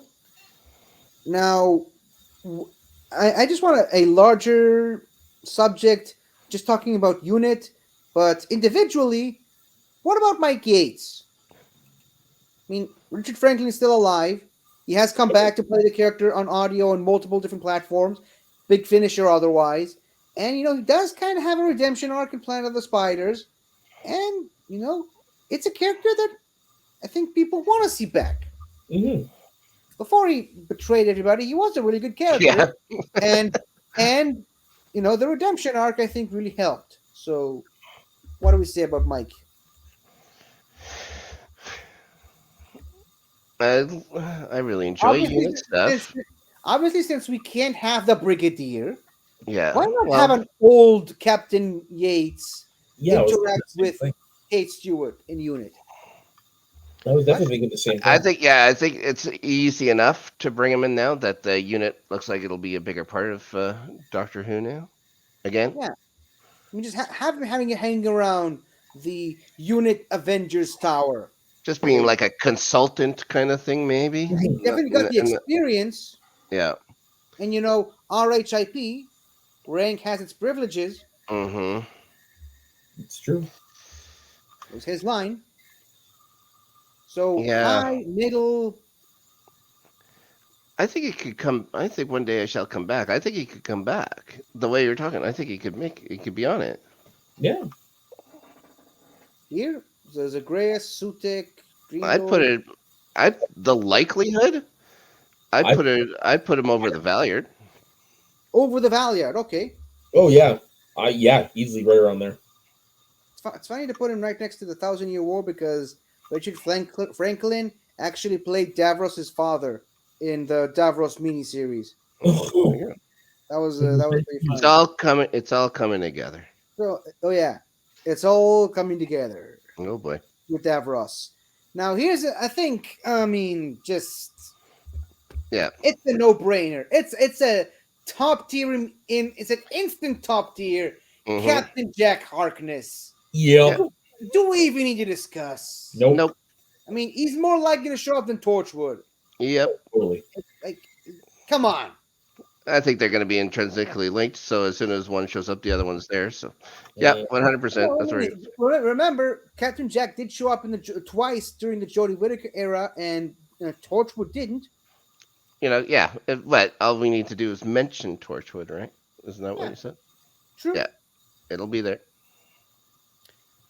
Okay, now this is another one that you Snark wanted. Yeah. Chameleon. Yeah. Now, not the type that they're not going to find it in Disney's dumpster. I'm just imagining what Chameleon could do if they had proper special effects for Chameleon. Like it would be it wouldn't even be like animatronic or whatever. Just have it be completely CGI or something like that. But the ability for him to just or it to morph into different characters and stuff like that would be fun. Yeah. And working against the Doctor at times, working with the Doctor at times, and under the control of the Master at times, I think it would be fun. But something, I think the idea of Chameleon behind the scenes was that it was going to be the first fully robotic character on television. Yeah. If we're going to bring Chameleon back, I think you should stick to that idea of having an actual robot character as opposed to a CGI motion capture. It can easily be done with the advancement in technology. I was going to say, Disney's been making robots forever. Yeah. Like they could just go to the theme park and steal one of the Halls of Presidents guys or whatever and stick a chameleon suit on him. And there you go. Yeah. So, I think this could make headway as being a proper robotic character in a TV show. Sure. Mm-hmm. That being said, the character. Do we actually think he's going to show up? No, They absolutely not. made a doll that killed people. We could easily do this like that. Have somebody with like the animatronic headset to control the movement of the mouth. Easily. Yeah, I mean, It'd again, be easy enough to do, but Soda, we talked about the practicality of it. Do we think this stupid thing's actually gonna show up on the show? Who knows? very low. Yeah, very Very low. Very, Yeah. very, very low. When I say very low, I mean on the bottom. I think they could do it. But they yeah, they it's could, not but they well will not. They will not do this. Yeah. Because he's a companion, and because we had good ideas, I put him at the top, but he's Very still at good. the top of the bottom. Yeah, Yeah. that sounds fair. Something else that I think sadly is going to go at the bottom: Hmm. the Minister of War, which was briefly mentioned, and they did jack shit with it after that. Yeah. So, what do you think? I've never seen that, but I've seen that, but I never want to see it again. Probably not going to happen. Won't happen. Yep, never. I mean, if it hasn't happened already, probably never will. Yeah. That being said, I'm still kind of holding out hope that maybe we know there's an episode of Doctor Who that's going to happen. It's going to be very politically thing, and it's going to be in the very near future. I think they were talking about 2040 or something like that. Maybe. That's why I'm even going to put this concept even above Chameleon, but not by much. Okay. So the Ghost. Yeah. I mean, Grant Gordon, I think the name of the character is. I mean, it's a freaking superhero in Doctor Who. Why not? Yeah. Why the hell not? How has this character not come back yet?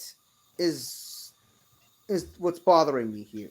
Right. I mean, they gave him his own comic book run, and I mean, it's such a perfect concept for a Doctor Who character.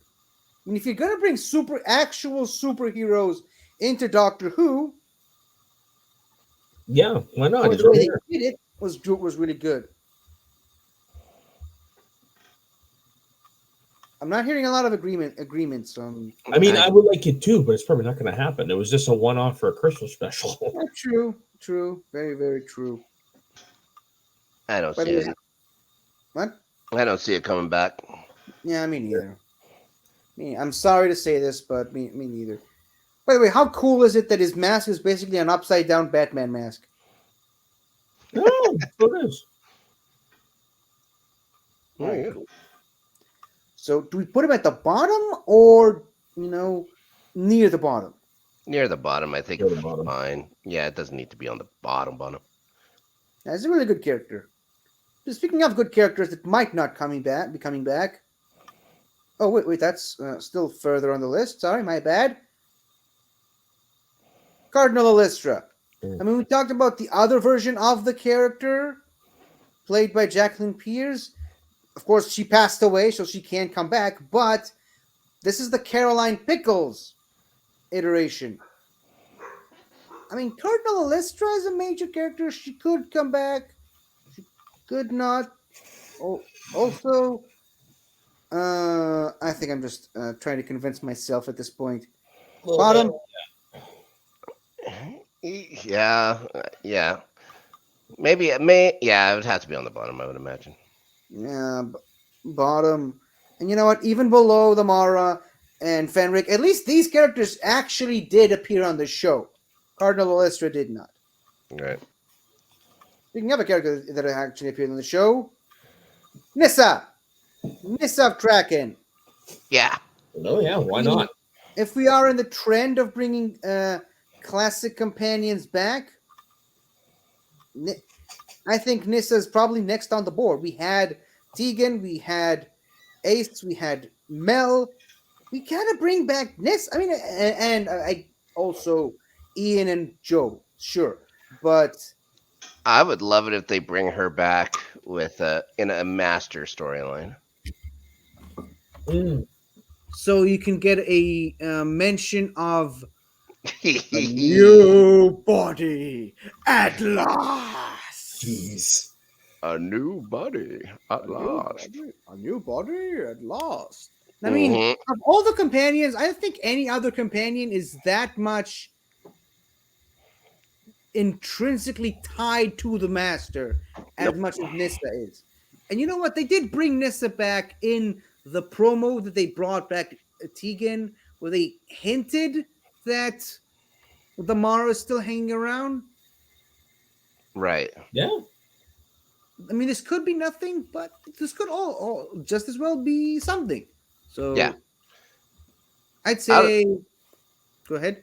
Yeah, I was gonna say I'd love to see her back. The likelihood, yeah, I'd probably put it on. It is defended.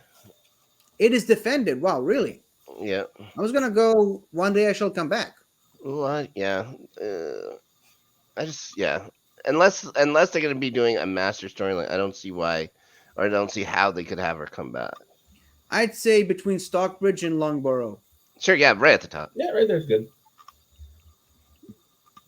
Now, speaking of defending stuff, Color Tech. Yeah, miniseries, baby. Great. I mean, we talked about him as a mini series of just him just being around a town called Mercy, defending the town from other alien invaders or Yeah. whatnot. I mean, Throughout it's a the perfect centuries. accident to make a spin-off of. What? Every season could be a different year or decade or whatever. Because He's basically immortal now. Yeah. And we can kind of see the evolution of that part of the United States. Yeah. As you know, the city gets more and more advanced and other civilizations grow around them. Exactly. Snark, how about you? I think it'd be really fun to see him. Why not have him back? Again, easy enough. It's just how high do I figure at least one day I shall come back. Oh yeah. Yeah. I mean, of all the characters, But but if I think higher than that, oh, totally. I put him above. I wouldn't put him above vampires. That would be like I would have No, him. no. I would probably put him above Two-Face. Oh, yeah. Zagreus. Yeah. Thank you. Snark, do you agree? I think that's a fine place for him. Cool. Now, again, we talked about companions coming back. We talked about Tegan, Nissa, Ace, Mel, Perry. Hell yeah. Hell yeah! I mean, we gotta know what happened to her after she allegedly died and got married to Brian Blessed. Mm-hmm. Yeah, Uh, he's passed away. So what's she doing now? well, I mean, she in Big Finish she kind of killed him and took over the throne, but that was because her mind was controlled by some old lizard dude. Ooh. It's a whole thing. It's a tale as old as time. Yeah, there's like 17 different versions of Perry in Big Finish canon, but you know, I just want to see Nicola Bryant because she did not have a good exit from Doctor Who. Yeah, and you brought back all these other companions. Why not? Yeah. So, but where though?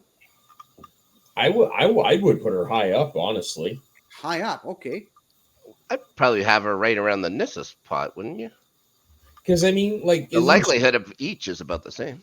Didn't she just do something for Tales of the TARDIS or whatever? Or am I thinking of someone else? Well, she did something for the promotional video for one of her seasons, and it kind of establishes that she's still alive, she's still around, and she's still an older version of her traveling with. There you go. Like there's kind of already exists, so they could easily bring her back because she's already doing stuff with them. Cool.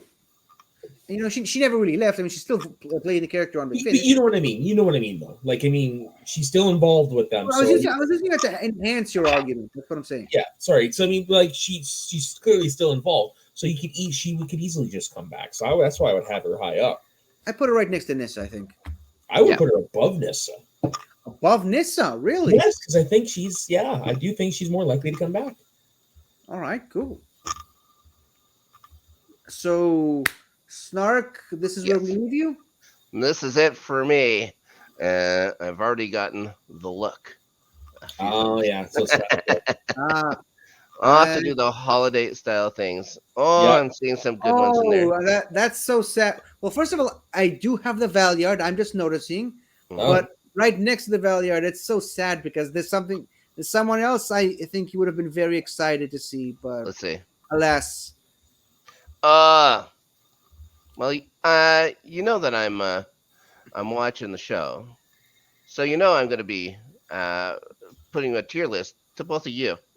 But Uh, we're not doing the yeah, slide. So like honestly, if you guys mess this up, and I see Charlie there too, I see Omega.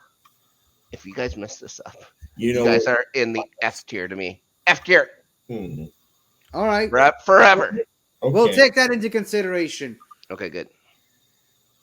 Charlie's on the top, by the way. Okay, so that could be taken out of context. Yeah, no kidding. Okay, okay. I'm sorry. I'll remove myself. Tis the season, you guys. Tis the season. All right, Merry Christmas, my friend. Oh yeah, that's what. And a happy sure new that- year. Thank Yeah, you very much. Thank you very much, guys. Have fun ranking the rest. Ooh, I see the Weeping Angels coming up too. Oh, there's so Oh, yeah. many. There's gonna be some It's a fun interesting time. places. You're gonna be so pissed that you had to leave, but Yeah, I know. Well, anyways, I appreciated coming on the show. Anyways, I'm glad I got to be on for a little while as Yeah. it is. Hey, at least you got to be on. yeah, almost 2 hours. Yeah. Yep, very good. Okay, guys, have fun with the rest. Later. Bye. Later. And have fun on your 17 Christmas parties that you've been invited to today. Yeah, Mr. Oh, Popular. looks like it's just you and me. All right, let's do this. Susan. Yeah, top tier. There's really nothing much to say about that. She has to fucking come back at some point. Yeah. I mean, I kind of want to put her in the tier that's kind of named after the last thing the doctor said to her. But I know that's impractical. She's got to be at the top. Yeah, she's on the top tier for sure. I would keep going. Yeah, Narvin. Right next to Brax. Yeah, I put her there. Narvin and Braxiatel. Well, I mean, this is one of the things you wanted to see, and it's another one of those. It's a no-brainer. Of course, the Weeping Angels are coming Yeah. back. Like, yeah, that's not even an issue. So, above Braxiatel, of course. Mm-hmm. Above Torchwood, though, Mm-mm.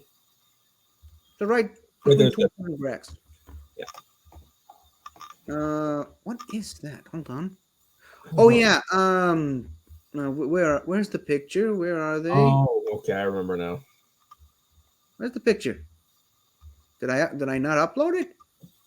Oh, there they are. The Ravagers. Yeah, I mean, this was more you than me. yeah, it's like it's a fugitive doctor villain. So Mhm. if we're gonna see more of the fugitive doctor, you might see the origin of this guy and why he hates the doctor so much. But again, that's an if on top of an if on top of a really big if. Yeah, So close to the bottom. And again, just like Snark said, the flux wasn't as positively received as maybe Chibnall would have liked. yeah. You're not likely to see any of that stuff anytime soon.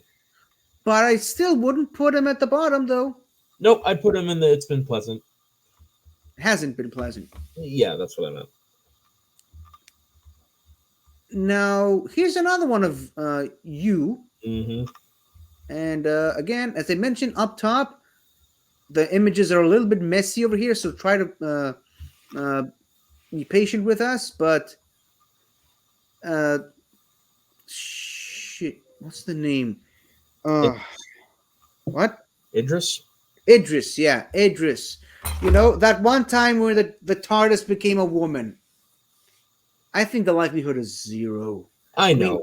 I wouldn't put the zero likelihood of the TARDIS becoming sentient in a human body again. Yeah. I mean, case in point, it happened in Zagreus. So if we are going to have a Zagreus-like storyline, this is the one to do it. Yeah. But still, It's very, not gonna very, be high up. It's probably gonna be the bottom tier for sure. very bottom tier.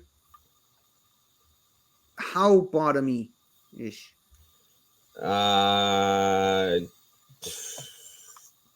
Around Chameleon, just below. Yeah, right there. Yeah, between Chameleon and Fenrir. That's where we get to like definitely not going to happen. Yeah, they're definitely not going to happen tier. Okay, so this is another one of me, one of my stuff, and such a shame that Snark isn't here, but I want to see the Shimrons again. Yes, the army men people. And here, just a reminder, this is how the male of the species look like. This is a female Shimron. Yeah, how the hell? I don't know. The universe is weird sometimes. What? The species that punches up. Yep. So far above their weight class. Yeah. But I mean, just this character, Delta. I want to see what happened to her daughter, right? I want to know if the Shimron race lives again. Mm-hmm. But because it's one of the most hated episodes of Doctor Who of all time, and yes, I love that episode. Screw you all. But because it's Seventh Doctor? What? Seventh Doctor? Seventh Doctor, yeah. Because it's such a reviled episode, it's definitely going in the bottom. Yeah. But you know what? Screw everyone. I love it, and that's what matters. That's exactly. All. Oh, by the way, the main villain is the guy from Star Wars that Darth Vader strangles and tells him that he finds his lack of faith disturbing. Oh, cool. Okay. So that's a bit of fun nerd trivia for you. Yeah. Now, speaking of nerd trivia, may he rest in peace, Michael Gambon, but Kazran Sardik. I mean, Danny Horn could do it. Look at this. Look at him. He's such a strapping young gentleman. I mean, he's what in his 30s, 40s. You could have a 40-year-old Kazran. Yeah, or we also do know that he did do adventures with the Doctor. A lot of them that we didn't see. Yeah, a lot that we didn't see, and plus he's the Doctor's such a major influence on his life. Why not? Yeah. Right. But again, because of the storyline, because once again Stephen Moffat wrote himself into a corner with that character, I find it very, very unlikely. Oh, it was because it was designed to be a one-off. The definition of designed to be a one-off. Yeah. So because this is Ebenezer Scrooge. Yeah. Played by Michael Gambon. Still my favorite Christmas special. Me too. Yeah. But below the Ravagers, above the Ghost. Well, there? Yeah. Okay, cool. I like him more. All right. The Ood. I mean, you gotta bring the Ood back. I mean, it's another Russell T Davies creation. The Ood, Russell T is credited in episodes featuring Ood. Yep. Like, it's gotta be very, very high up. 100%. I would even go so far as above the vampires, above the Headhunter, even above the Paternoster game. I would even go above the Doctor there, because which Doctor? This Doctor? That one, yeah, because you could still it's more likely to come back in a main series. Okay, question though. Obviously we're gonna get the Ood back eventually because Russell T Davies loves those guys. But I'm gonna put up the picture again. How likely do you think we're going to see Ood Sigma? This Ood specific. You know, the one that showed up in the Doctor's visions. If it involves them reaching out to the Doctor for help, likely. Very likely. Yeah. You know that depends on how they use them in the episode, really. Cool. Do you know that Ood Sigma was supposed to be one of the characters that showed up in the Battle of Demon's Run? I did not. That's why and I think Captain Jack was also supposed to be there. That one I knew, yes. Yeah, but they couldn't really get him to John Barrowman to show up. But because that was look at Arrow. What? Was that What? during Arrow? Yeah, I think so. Yeah. 2011. Yeah, Yeah, that 2011. would be during Arrow. Yeah. But if you look at the credits of that episode, Goodman Goes to War, it says in the credits the Ood were created by Russell T Davies, Yeah. but the Ood don't actually show up in the episode itself. Which means that we're originally in there. Yeah. Originally planned to be. Mm. Speaking of characters that were created by Russell T Davies and show up every once in a while, the Slitheen. Mm-hmm. I mean, I want to see Raxacoricophalopatorians just in general, but of course, the Slitheen are the most recognizable members of that species. Yeah. So, but kind of a different era in Doctor Who now. So, I would say not as likely to show up as main villains, but definitely as background characters. Mm-hmm. What do you think? Yeah, I put them in one, not at the top. I probably bottom half of One Day I Shall Come Back. That's a good place. That's a good spot. Right here? Yeah. Cool. Okay, now this is another one of those characters. How the hell did they not bring this character into the show? And Snark will agree with me if he was still here. Bernie Summerfield. Mm-hmm. Agreed. Like, the iconic, legendary Seventh Doctor companion, introduced in books, later expanded upon in comics, and Big Finish, and she's a character in her own right. She generates. Look at that 80s logo, man. Of course. Wait, which one are you referring to? The one on the left. Oh boy.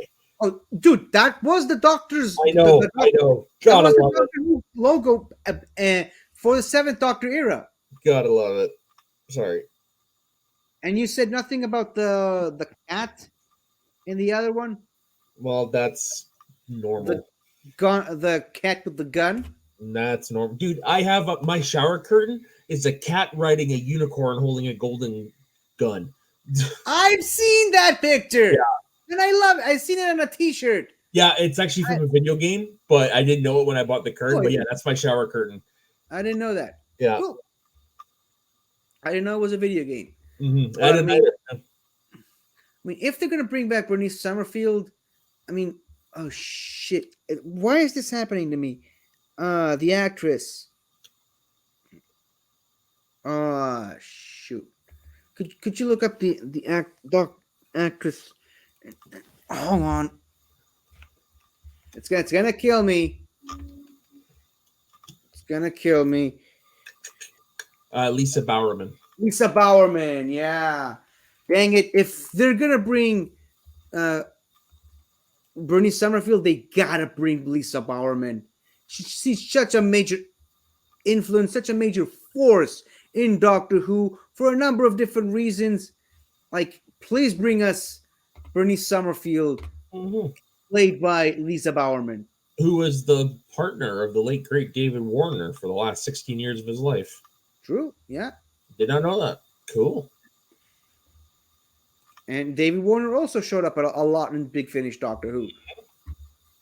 So,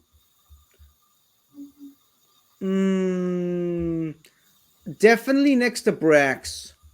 Yeah. I think even above Brax. And then, you know what? These two characters need to, if they're going to bring those two characters, they got to show up together, right? Yeah, of course. He was in her wedding, at her wedding. Speaking of weddings, Jenny, I mean, top tier, easily. I would say the likelihood is very low, but man, do I want to see her back. Totally.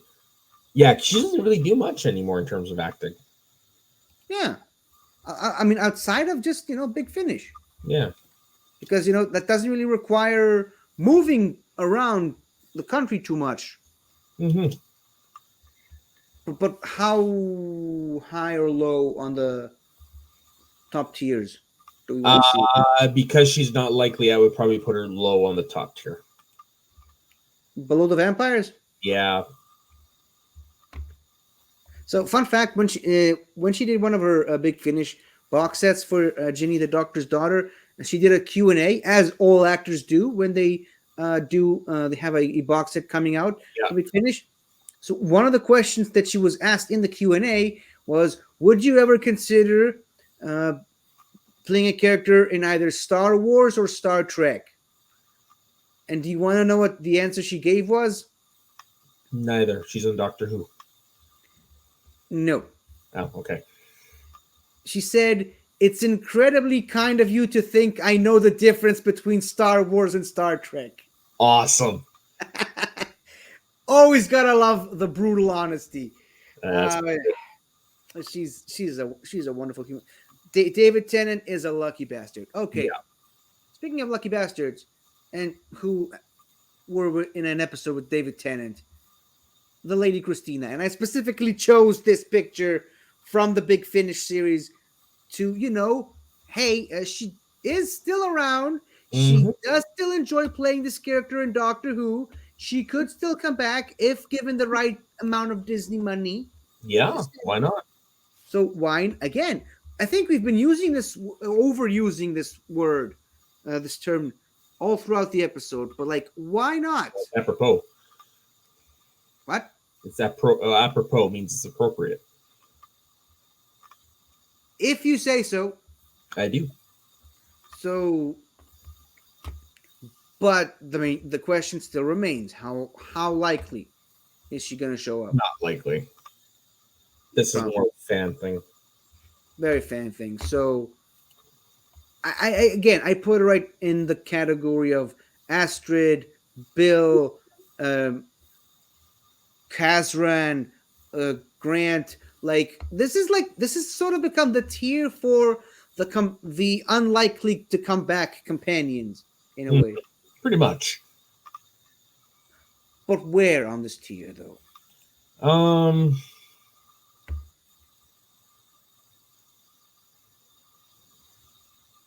Personally, between above Bill, but below Astrid or Idris. Sorry.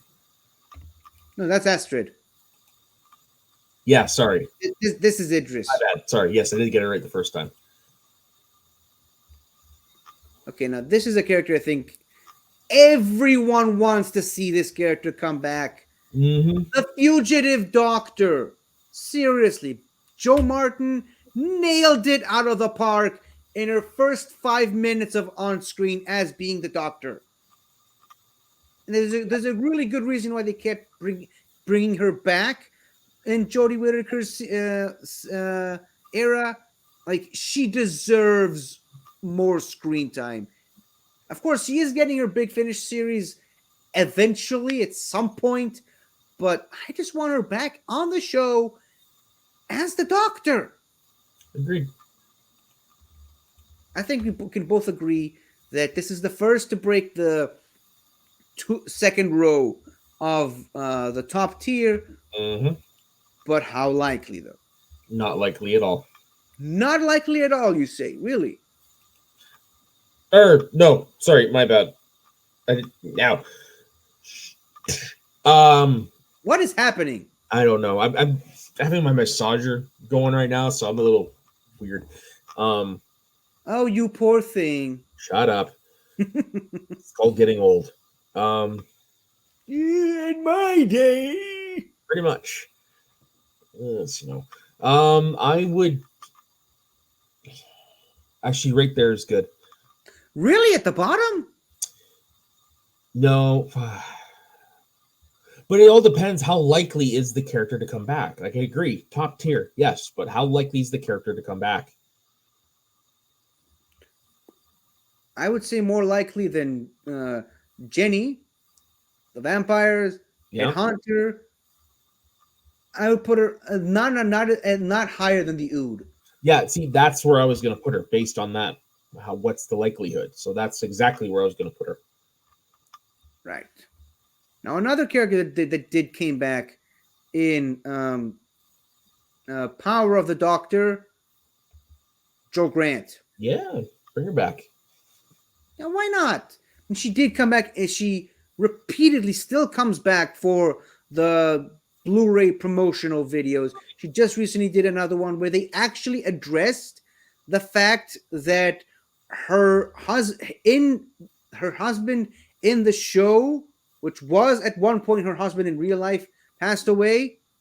So they're still trying to keep the legend of Joe Grant still around, Yeah, she still does. She's still involved. heavily involved. Yeah, why not? She's still doing Third Doctor adventures with Tim Treloar Yeah, as the Third Doctor, and she loves Doctor Who. So you can why clear wouldn't it she out. come back? So yeah, I What? would definitely put her. I would put her in the top part for sure. Okay, but where in the top part? Hmm. I Because think she's here's a good spot. sure. All right, This next. one, I don't remember either of us having this guy on the list. I think I accidentally put him on the list because he was part of the birthday section. Maybe. But screw it. He's on the tier list, so let's talk about him. Dan Lewis. Yeah, you didn't really get much with them, did we? Yeah, no, exactly. That's the problem.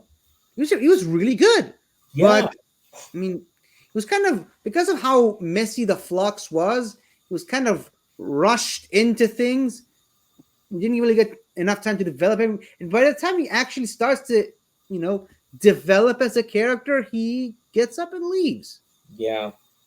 But you know what? Because they set up the companion support group at the end of Power of the Doctor, I think it's more or less it's kind of a given that he's gonna come back at some Yeah, point, he can come just back. not in a major capacity, right? Yeah. I would put him in the second tier, probably, but at the top. Which one? One day I shall come back. Really that high? Oh, you don't think so? Yeah, I mentioned him Because coming of the back flux, as yeah. part of the support group. Yeah, because of the flux. Yeah, I guess you're right. Where would you put him? I don't know. Somewhere in the companions not likely to come back tier, Okay. Yeah, that's actually good. Yeah, fair. right? Around right in between Bill and Michelle Ryan. Hmm. Now, this is a character I've discussed about with Snark. I was trying to see. Yeah, there. I did upload the picture. Since we now know Unit is going to become a much bigger major force in this universe, why not bring some of the characters from the Unit series on Big Finish into the show, starting with Josh Carter? Mm-hmm. You know nothing about this guy, right? Not a clue. Well, let me make things easier for you. He's half Auton. He's got How? a plastic skeleton because he was half converted by the Autons, but he escaped before they got his mind. So Wild.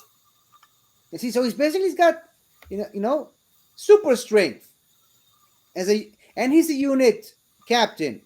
Huh. So Yes. unit officer, I think. I don't think he's a captain, but still it's a pretty cool concept. Yeah. That does sound pretty cool.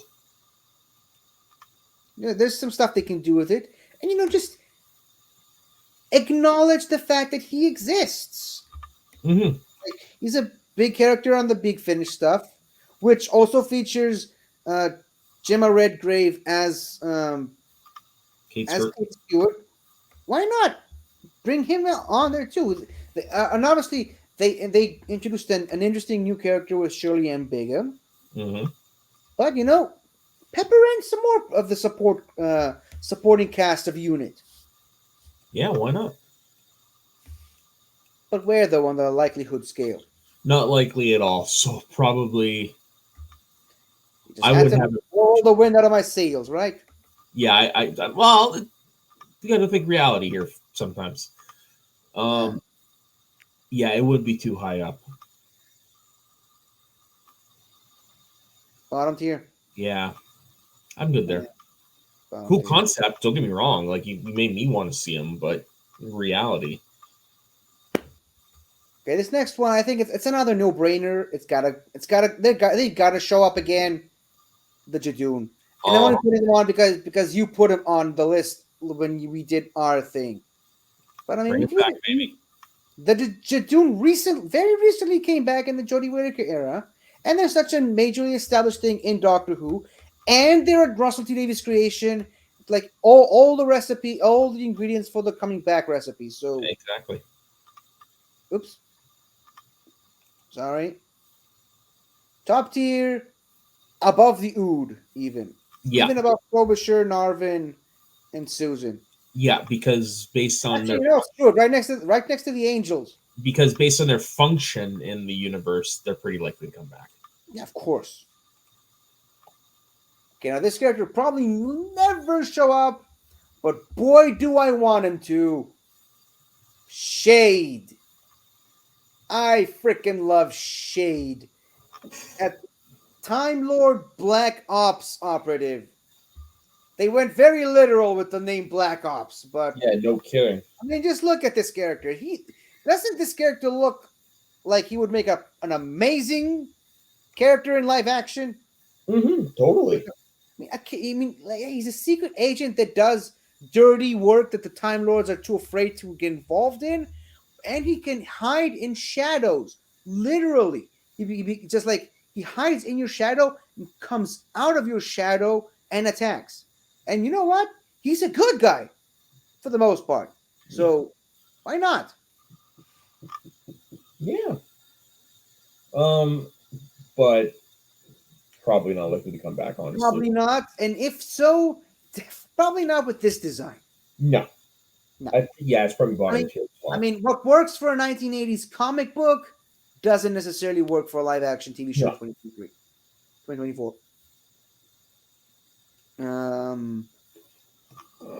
But you know what? I would even put him at the status of companions that are not likely to show up.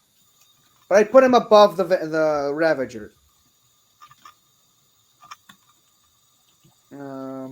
So this is another one of Snark's, and I think this is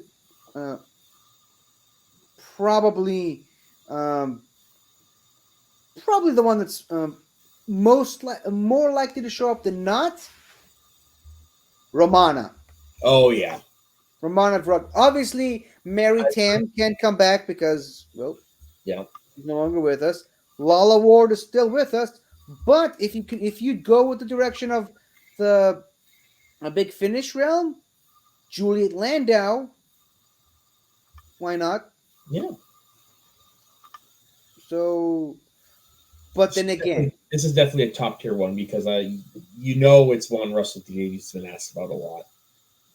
Yeah. I think he actually even name dropped Nissa at one point or another. Yeah. But I mean, Romana is probably the more likely one to show up. I would put her right below Susan. Romana is definitely the one people want to show up more. Right there. And you know what? I even definitely put her above Narvin.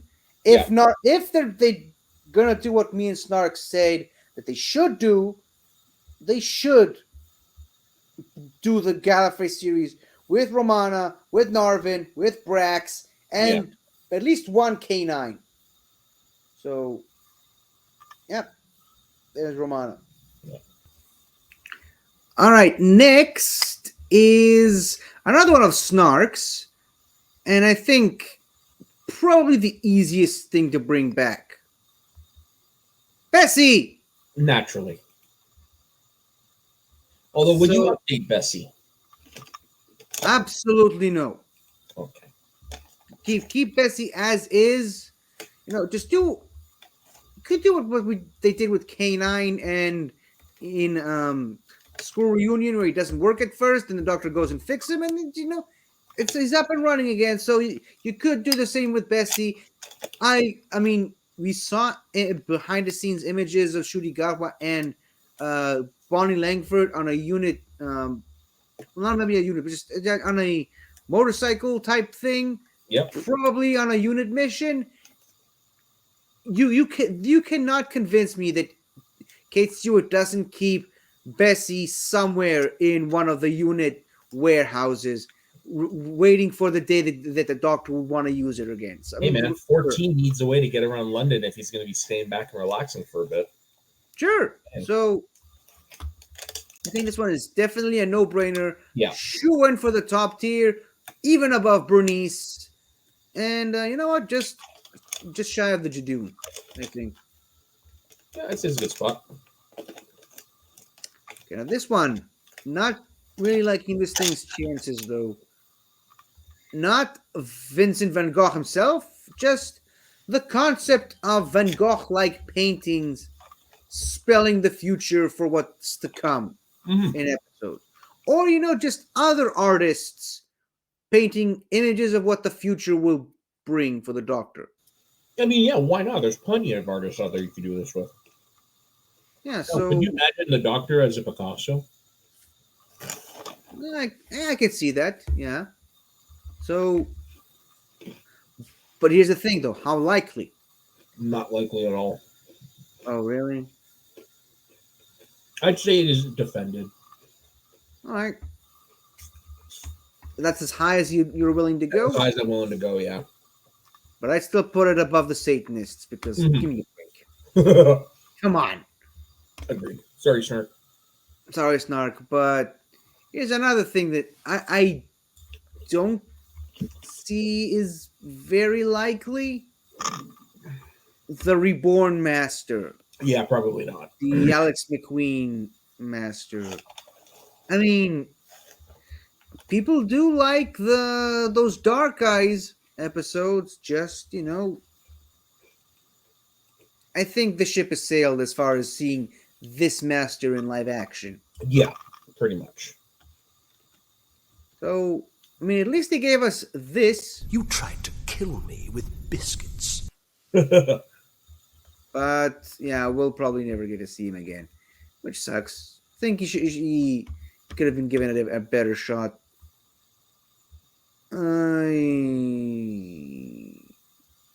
Here, right next to Josh. Yeah, no, I'd say it's a good spot.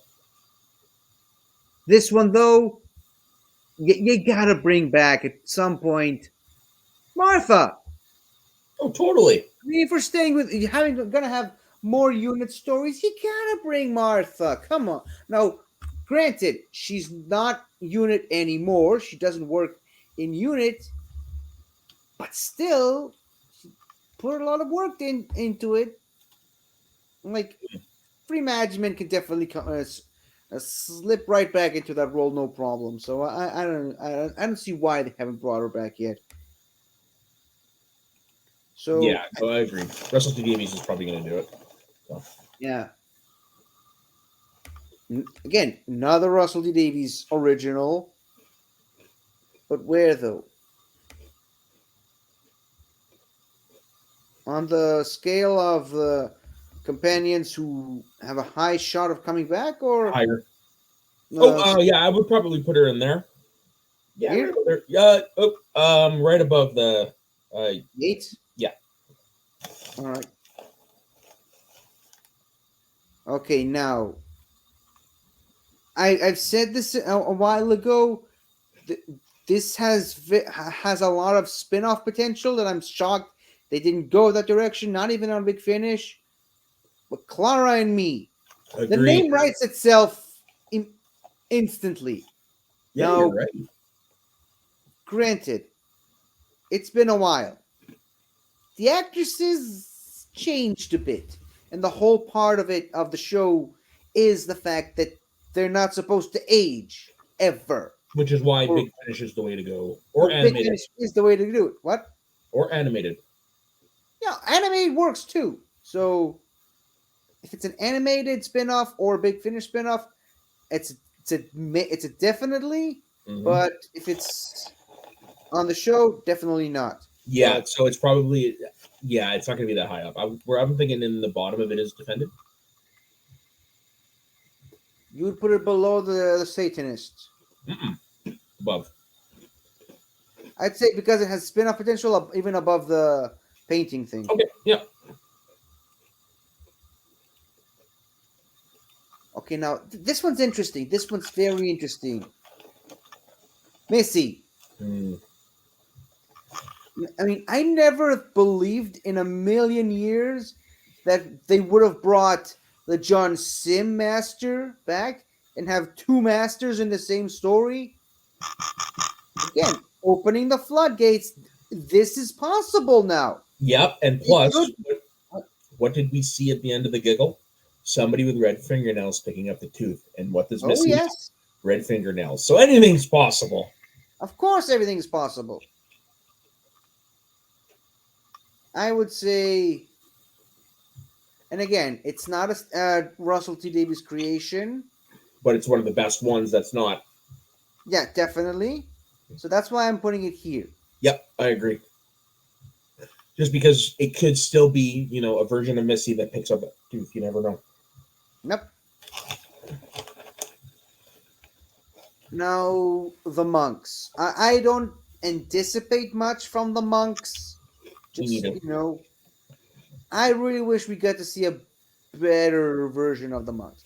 And speaking of Misty, Misty did mention that she has encountered the monks several times in the past. Oh, well, there you go. So there's definitely more of them out there in the universe somewhere. There's a good idea in there somewhere. Just I don't think it was executed to the way people wanted it to.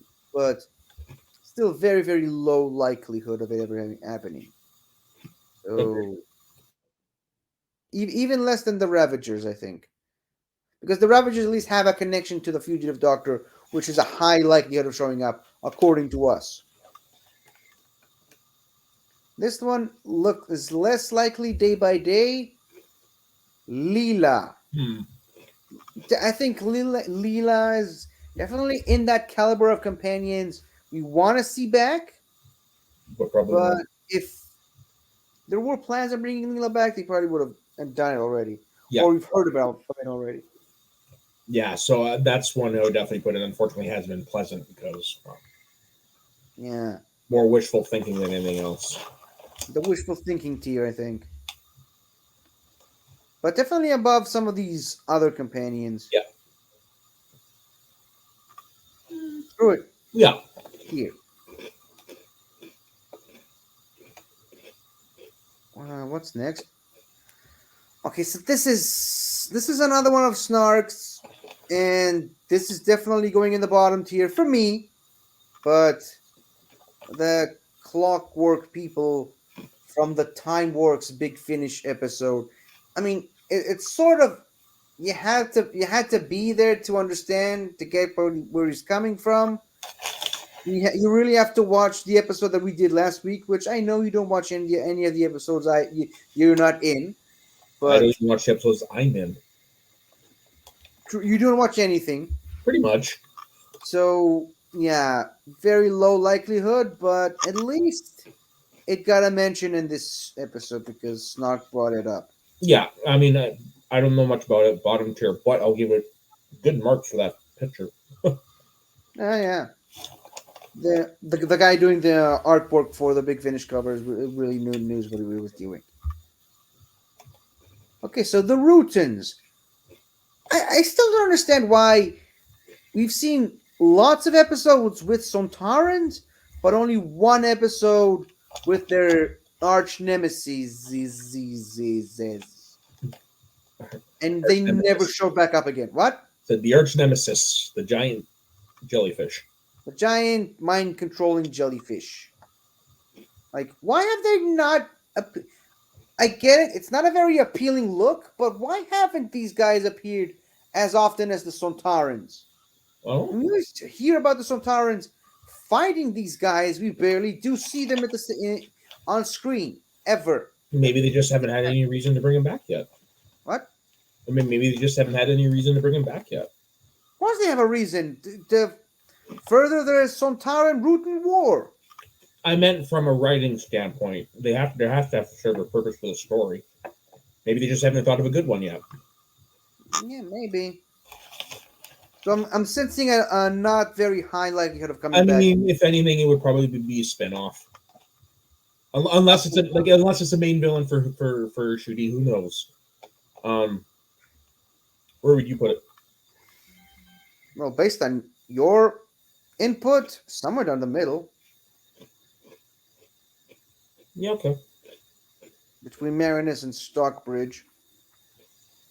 Speaking of one-offs that they never really, that I'm shocked never really came back, the Brains. I They wonder were, how they got that name. I mean, they don't necessarily have a name. That's just the name the fans gave them. But Oh. I mean, they were in 2 Capaldi episodes, one of which ended on this image you're seeing right here, which sort of suggests that actually, well, that wasn't the image that ended the episode, but the last time we saw them in that episode kind of suggests that they have unfinished business, that no pun intended, but that they are planning on coming back, but they never did. That's a bummer. It looked like they were setting them up to be the one of the villains in the upcoming season, and that was the last we ever saw of them. So, and maybe they appeared in the same episode as did the Ghost. So maybe they had them in the Ghost comic book that came out, which I don't think I've ever read, but. It's yeah. Probably not. Sorry, probably not. Probably even I'd say that I put them above the monks at the very least, just because they were at least planning on bringing them back. And Or just and this next one, you might as well just put in the bottom because as much as I would love it, it's never going to happen. oh yes, the Ponds. Yeah, I mean, we both love them. These guys, we love them, but Yep. sadly, no. Yeah, no, agreed. Unless, of course, we are talking about a mention, at which point I put him right up there with Leela. So something came up this week. So people have been sharing things about Christmas specials on the Doctor Who Facebook groups I'm in. And the scene at the end of the Doctor, the Widow, and the Wardrobe, where he goes to their house. So as you know, that was the very first episode I'd ever seen, and I had really enjoyed it. But the moment that actually got me hooked was when that happened, when he shows up at their door. Because watching it, that's when I turned to my friend. I'm like, "Who are these people?" That's when she told me, and that's what got me to go back and watch Who. Mm-hmm. Yeah. It was that moment where he shows up at their doorstep and he says, "We've always got a place for you." And when they walk away and he cries. I was like, I gotta know what this is about. Moment that can be replicated. Yep. Mm. So, yeah, hopefully. But yeah, that's just really hopeful thinking for both of us. Pretty much. And now, the ding. I think we both said it. It's definitely a side character that could show up in the background scene with lots of aliens running around. Totally. So I wouldn't count this thing out too much, but it's very not unlikely. So right here, right below Carbonista and the Clara and me TARDIS. Remember that. Cute little bugger. Okay. Do we not both agree? Top tier for River Song. Agreed. It could still happen. It could still happen. I mean, The way again, her timeline works. the way her timeline works. But I mean, again, you're not having a knack for writing himself in the corners, but still highly more likely than most of the other characters. Mhm. Out of all the pawns, she's the one most likely. Absolutely. Let's put it right next to Susan. Yep. With like the pictures on Capaldi's desk. Ooh. Now, I mentioned Josh Carter from the Unit series on Big Finish. Yep. There are 2 other characters, one of which is Sam Bishop. Like, he's the guy you call when shit gets real. Nice. Like, he's the fixer. He's the guy that gets things done. Like, the cleaner. I hear you. cleaner. Yeah. Like, you know how in Avengers Endgame, when it all like looked like they were going to the hell, and then Captain Marvel showed up and turned the tide of the entire battle, or just in Infinity War when Thor shows up in Wakanda. That's the guy. Okay. That's the guy. You only save him for the really important missions, which is a way of getting around Warren Brown, the actor's very busy schedule. Yeah. But Probably not gonna happen. what? Sounds cool. Probably not. Or at least not in this form. Probably. Now, Warren Brown actually did appear in a Doctor Who episode as a different character, so this could lead to something. That's all I'm saying. So, because again, it's crossing the Big Finish universe with the TV universe, I'd say definitely above some of these characters, Totally. but not too far up. However, a character from Unit that has appeared multiple times on the show and still could come back, Sergeant Benton. Mm. Happy birthday to John Levine, of course, but I mean, he still would come back if why not? he's offered. I mean, the guy still loves the show. He loves doing conventions. He loves doing Big Finish stuff. I mean, just call the guy up. He won't say no. For all we know, he could be in the same commune that Wolf has been at. Yeah. And of course, in Big Finish lore, he also owns a bar. That's a good place for Unit people to go and unwind after a mission. So why the hell not? Yeah, there we go. He owns the bar where the Unit people go. Yeah, for the Unit bar. But where do we put him though? In this scale. I put him in. It hasn't been pleasant. I mean, honestly. Really? Well, I don't know much about the guy. I mean, it would be cool if he came back in the way we discussed, but I don't know much about the character. So I'm gonna put him in the top. That's fine. What is that? Oh yeah. So the third prominent character from the Unit Big Finish stories, Colonel Shindy. He's the de facto leader of the Special Forces team. He answers only to Kate Stewart. But there really isn't that much interesting stuff about him. Like he doesn't have enhanced strength or a plastic skeleton like Josh does. He doesn't have the reputation of a Sam Bishop. But he's the diplomatic guy, the problem solver. He actually managed to. He's the voice of reason. He's the one you go to send to talk to negotiate. That kind of person. Yeah, kind of. He actually managed to negotiate a temporary truce with Sontarans one time. Wow, that's something. Yep. I mean, he's definitely got the military mind, so he could talk to Sontarans on their own level. That's what I'm saying. But I think out of the Unit characters, he's the least likely to show up. Probably even less than the Reborn Master. Now, Silurians, and I'm talking specifically Silurians from the classic series who look like this, unlike the ones from the modern series. Because I mean, you cannot convince me that this is the same race. No. Like they mention it in the Matt Smith episode that it's a different branch of the species.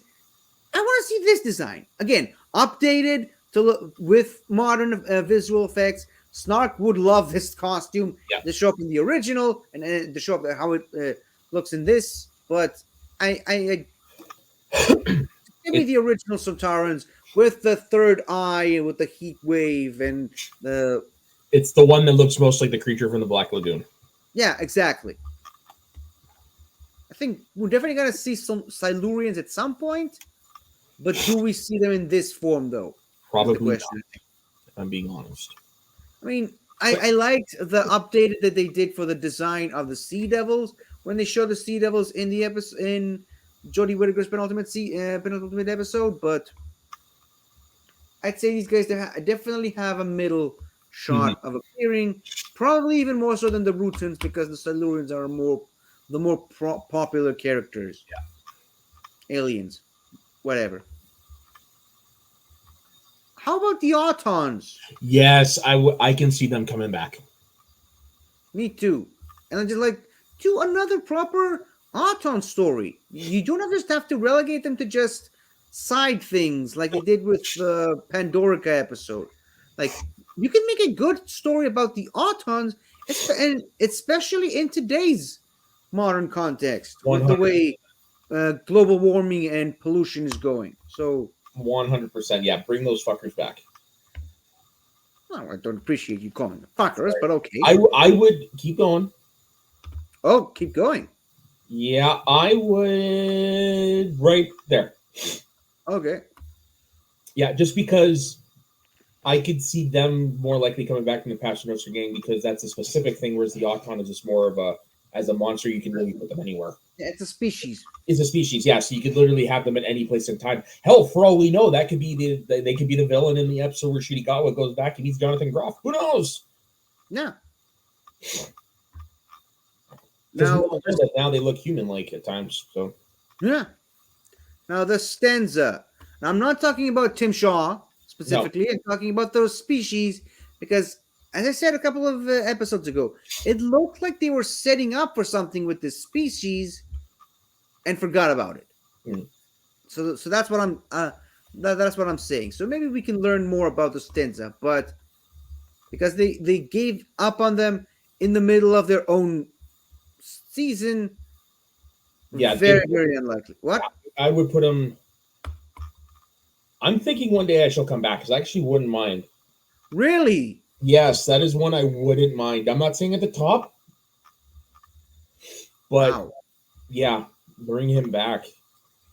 Bring him or the species? The species, sorry. I don't know. I was gonna put him right here at the bottom somewhere. Really? Oh well. Yeah. Because again, it looked like they were setting up for something and then just moved on from it. Yeah, you could always carry that on. How about it hasn't been pleasant?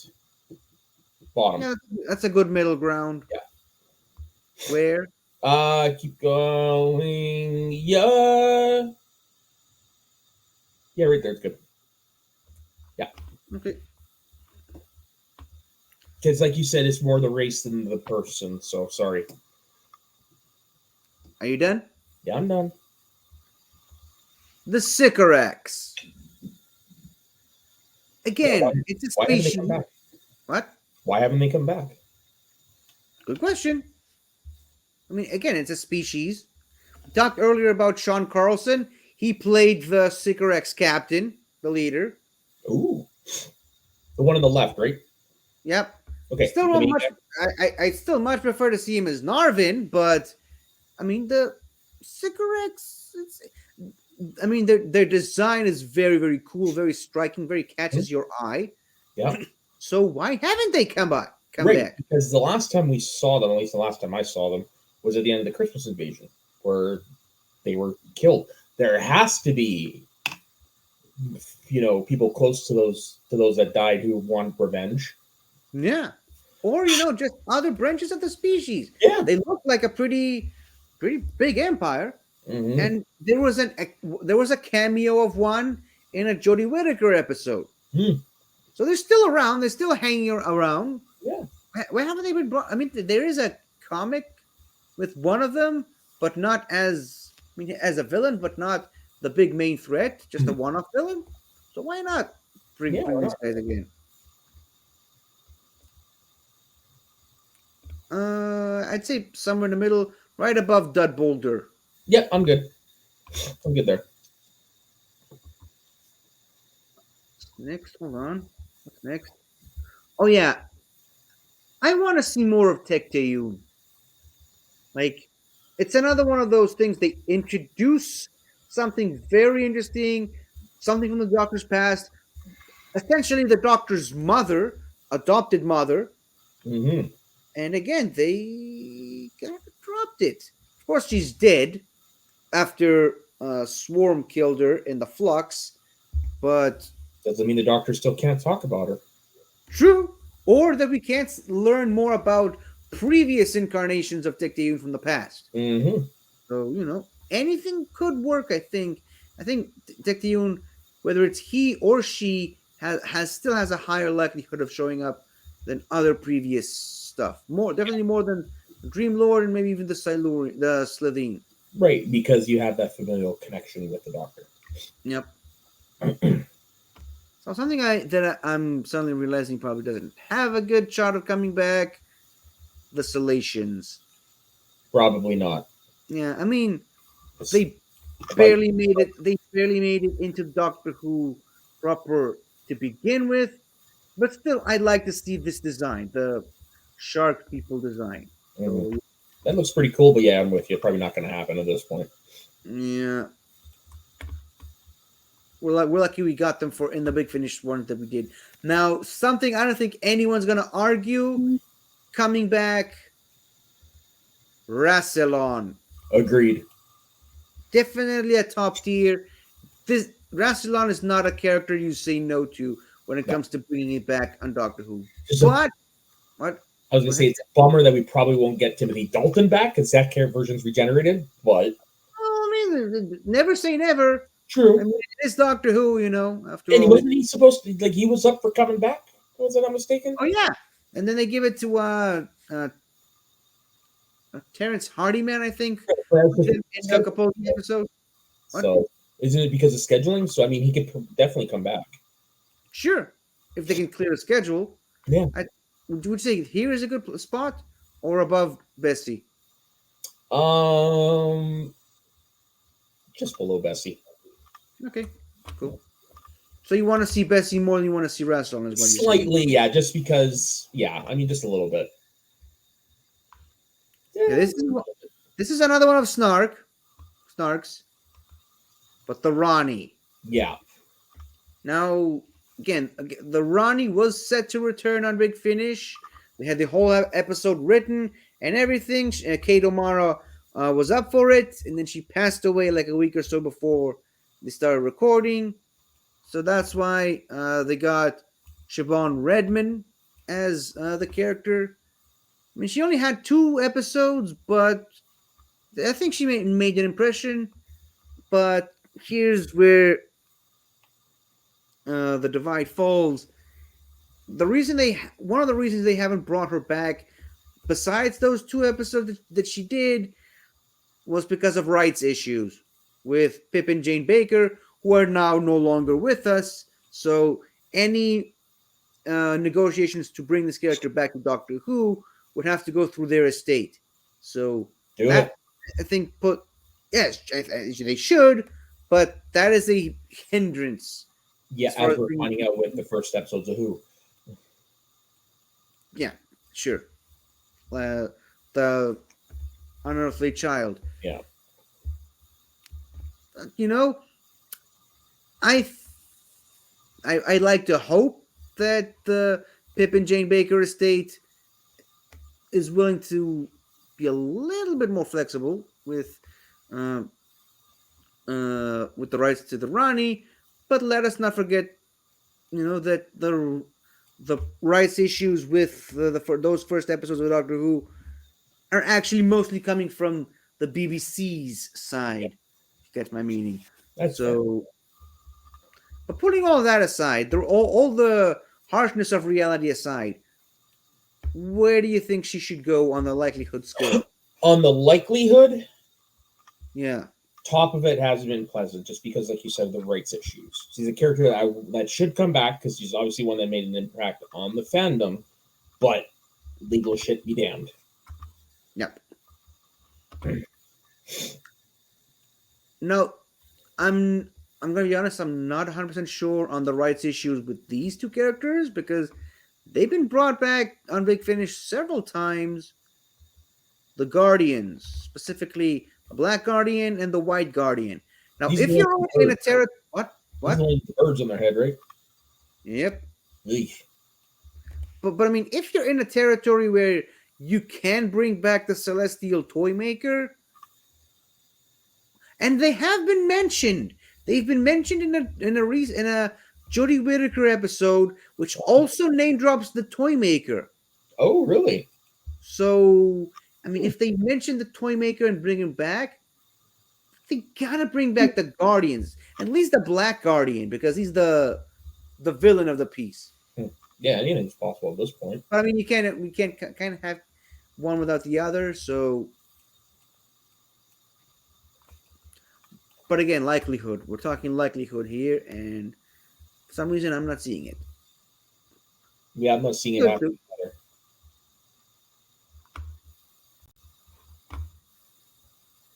So I mean, when- that's the thing. Like, they're more likely than majority of these companions. That's for sure. oh yes. I put him above Catherine. Oh, yeah, definitely. Okay, where are you thinking? Up Yeah. there? Yeah, Cool. like I said, above Catherine. Mm-hmm. Wait, what's Catherine?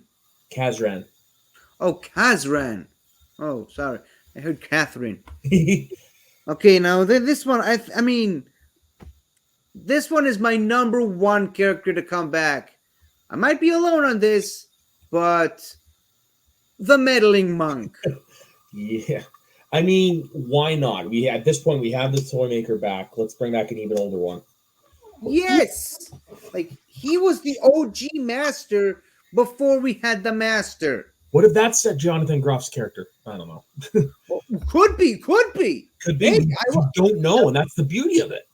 Yeah, the beauty of it that we can speculate about these things. Yeah, So based on that, screw it, top tier. agreed. Bring him back. Screw you, Lou. Yeah, screw you, Frankie. Go to hell. And okay, so next one.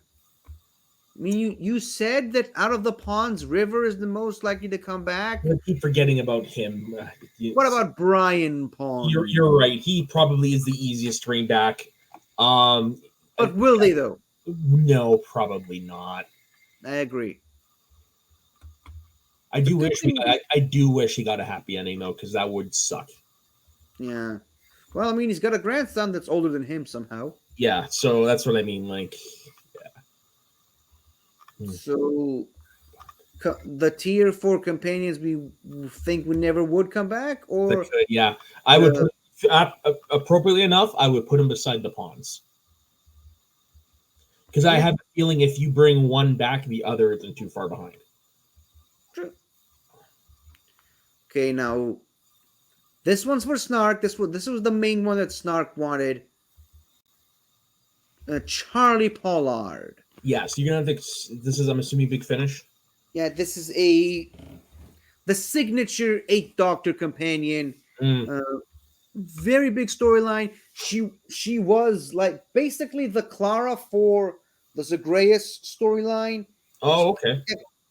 Traveling with the Doctor after the fact, and then kind of the Doctor thinks she's dead, and she separates from him. Accidentally travels with the 6th Doctor for a bit. Imagine that. And then she unfortunately has to leave the 6th Doctor, and she has to have his memories of her wiped. And she goes off and does some adventures with the Virons for a few seasons. She got her own spin-off, and then somehow came back to travel with the 8th Doctor. She almost sounds like a prototype for Clara. Oh yes, Stephen Moffat copied a lot of things from Big Finish when he made that character. You see why that character is not as original as people thought she was. Yeah. So, well, now you're starting to get it. But the original Clara, which was name dropped in the 8th Doctor's regeneration scene from the Night of the That's Doctor. right. Yes, you did point that out to me the last time we watched it. So, I mean, so that's the thing. Like with the way they've introduced By Generation and Russell T Davies' explanation of what it could mean for the future of the characters, it's possible. It's possible. So I wouldn't rule it out. What's possible to see the Eighth Doctor come back? Well, they're how they could potentially use Bi-Generation as a way to have the actors at this current point in time play their characters without having to explain why they're older. So you can easily have Paul McGann appear on screen with Charlie now in an episode or in a mini series or something. So I mean, it is likely. So, and why not? We need more of McGann on the screen. So yeah, I put it. Yeah, you know what? Put him right there. We need more McGann stuff. Oh yeah. On screen. Remember, I don't automatically go to Big Finish because I don't listen to it like you guys. But I mean, on screen, we need more McGann because it's clear he's become a fan favorite by everything that's been given to us in the last 10 years. Yep. Yeah. So why not? Just all the excitement of him showing up in Night of the Doctor and Power of the Doctor. Oh, totally. Like I don't know what was I was pretty excited when we got him in the little prequel episode to the 50th. And then, I was one of those going like, woohoo, when we saw him as a hologram, whatever. The Guardian of the Edge. Yeah, where he was the only one not in a robe. I'm like, naturally. He doesn't do robes. Exactly. All right. In the home stretch. Yeah. So, Iris Wildtime. Character, probably the craziest character in Doctor Who of all time. Mm-hmm. This is the one played by the same actress who's Jo Grant, right? Yeah. Okay. And part of the gimmick is every time she regenerates into a famous actress. That's how you get Karen Gillan back. An excuse to bring her back. What? That's how you get Karen Gillan back. Ooh, I love that. I love that. That's how you do it. That would fucking mess with the Doctor. Of course. Wow. That's a genius idea, man. Brilliant. Okay, so based on that, top tier. Top tier. Screw everybody else. Top tier. But where? If I ever meet Karen Gillan, I'm going to ask her if she'd be willing to return as this character, and I would explain it to her. Well, this does kind of fall in line with Matt Smith saying that if he ever comes back to Doctor Who, he wants to come back as the Master. Could you imagine? Imagine Matt Smith as the Master and Karen Gillan as Iris. That would be hilarious. That would be incredible. Somehow you have to figure out how to get why am I blanking on the actor who plays Rory's? I mean, Arthur Darvill. You have to get him in there somewhere somehow. Dude. This is going way beyond crazy, but what if he's the Doctor? You know what? With the way he played Rip Hunter, I would buy it. Okay, we're just creating a whole other separate universe here. But the third hour, so yeah, the third hour. Where do we put Iris? Because I accidentally dropped her there. Yeah, I'm fine with her up in the top tier, just based on that, because that is a great way to get Karen Gillan back.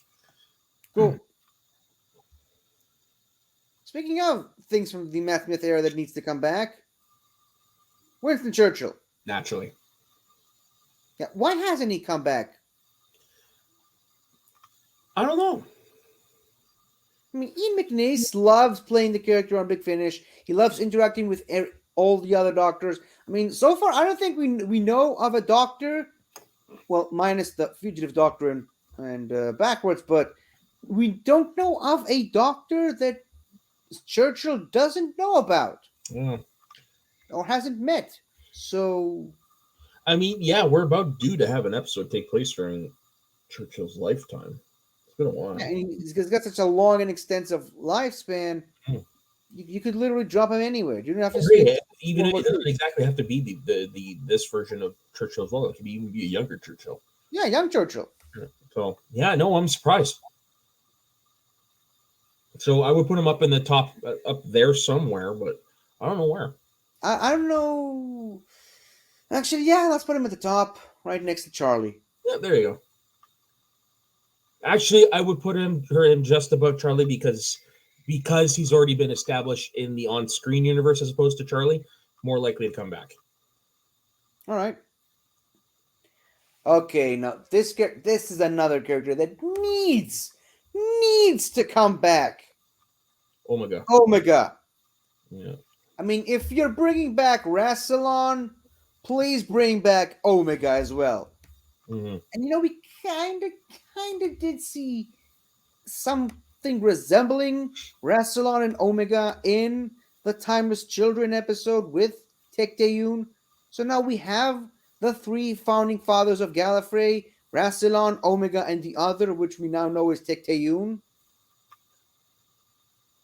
So yeah, Omega. We need more Omega in our lives, if for no other reason than just to make Snark happy. That and to see what that looks like in live action.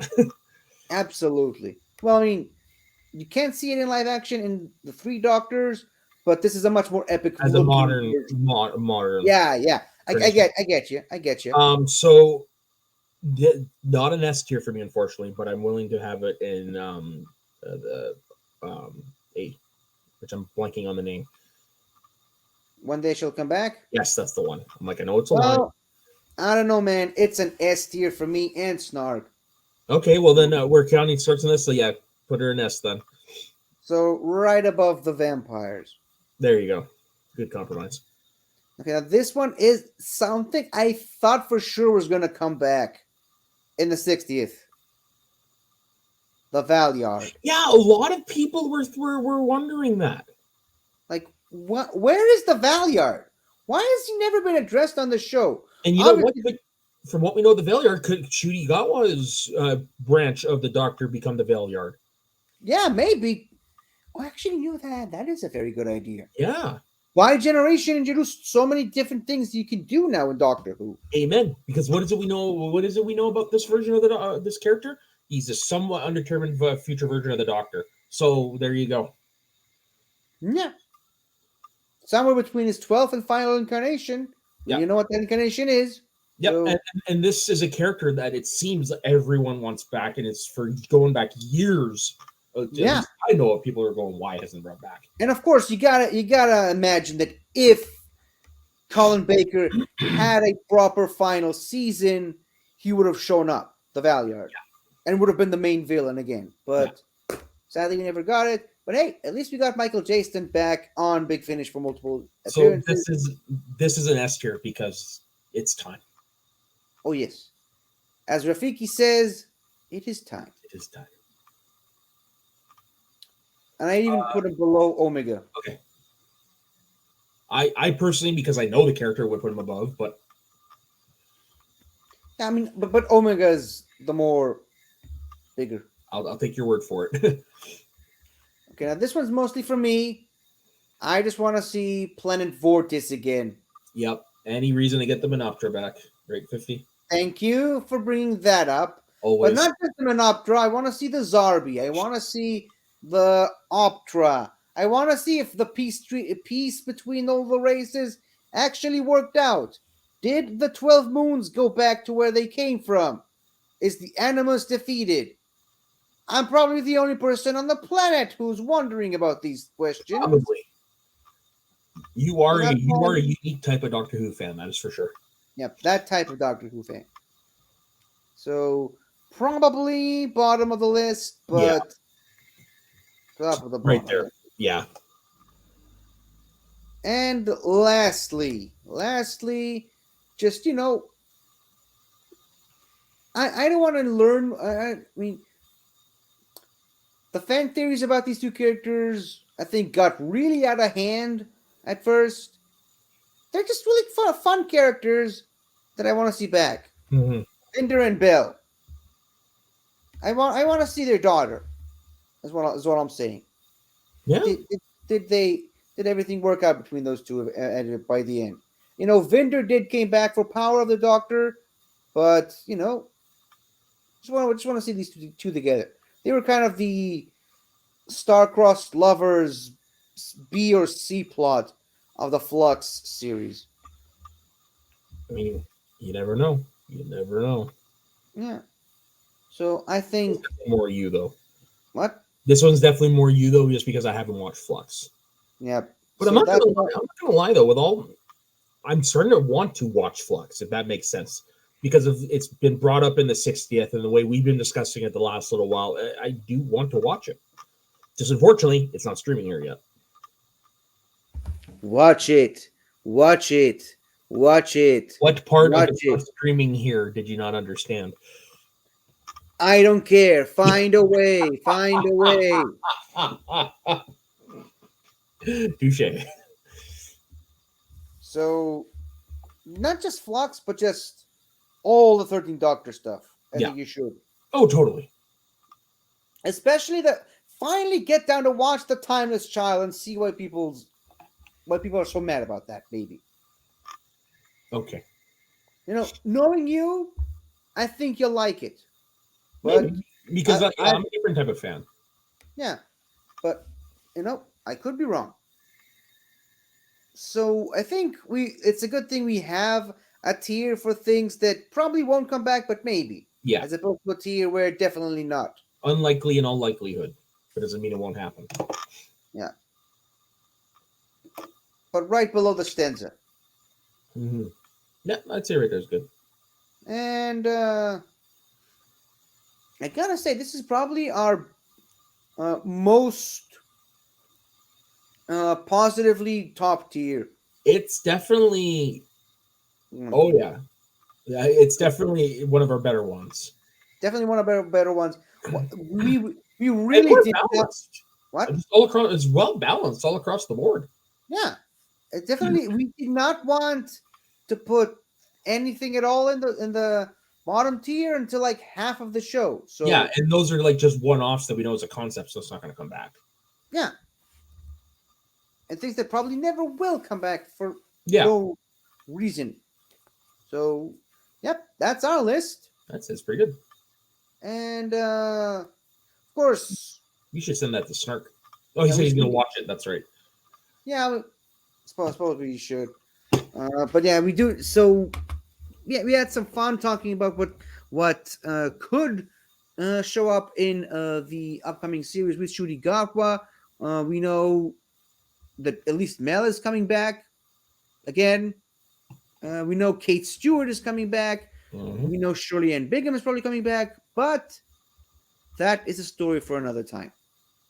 So, Soda Claus, where can the good people of the interwebs find you this Christmas Eve? So you can find Morning. personal Instagram and Twitter on soda_the_saxman. You can find me doing stuff with 50 on this channel, and you can find me on my couch playing Spider-Man 2. Hey! Which I will say, worth the fucking hype. Oh, yeah. Oh, yeah. Now, you can also find me doing this show every Monday and every Thursday on Fun with Flags with this wonderful gentleman.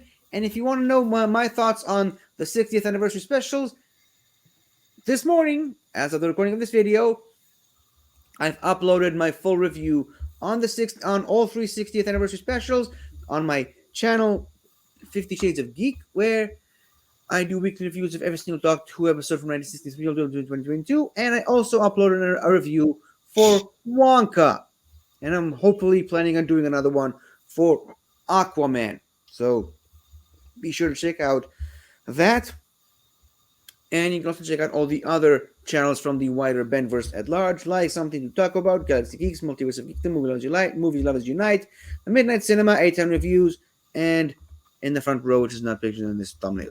So that is it for us. Thank you all for watching. We bid you all a very Merry Christmas and a Happy New Year, and hope you enjoy the Doctor Who Christmas special. I'm just so happy and delighted that the Doctor Who Christmas specials are coming back finally after several years of hiatus. So it is a great time to be a Doctor Who fan once again. Mm-hmm. So, in the words of Missy herself, Don't forget to like and subscribe. goodbye.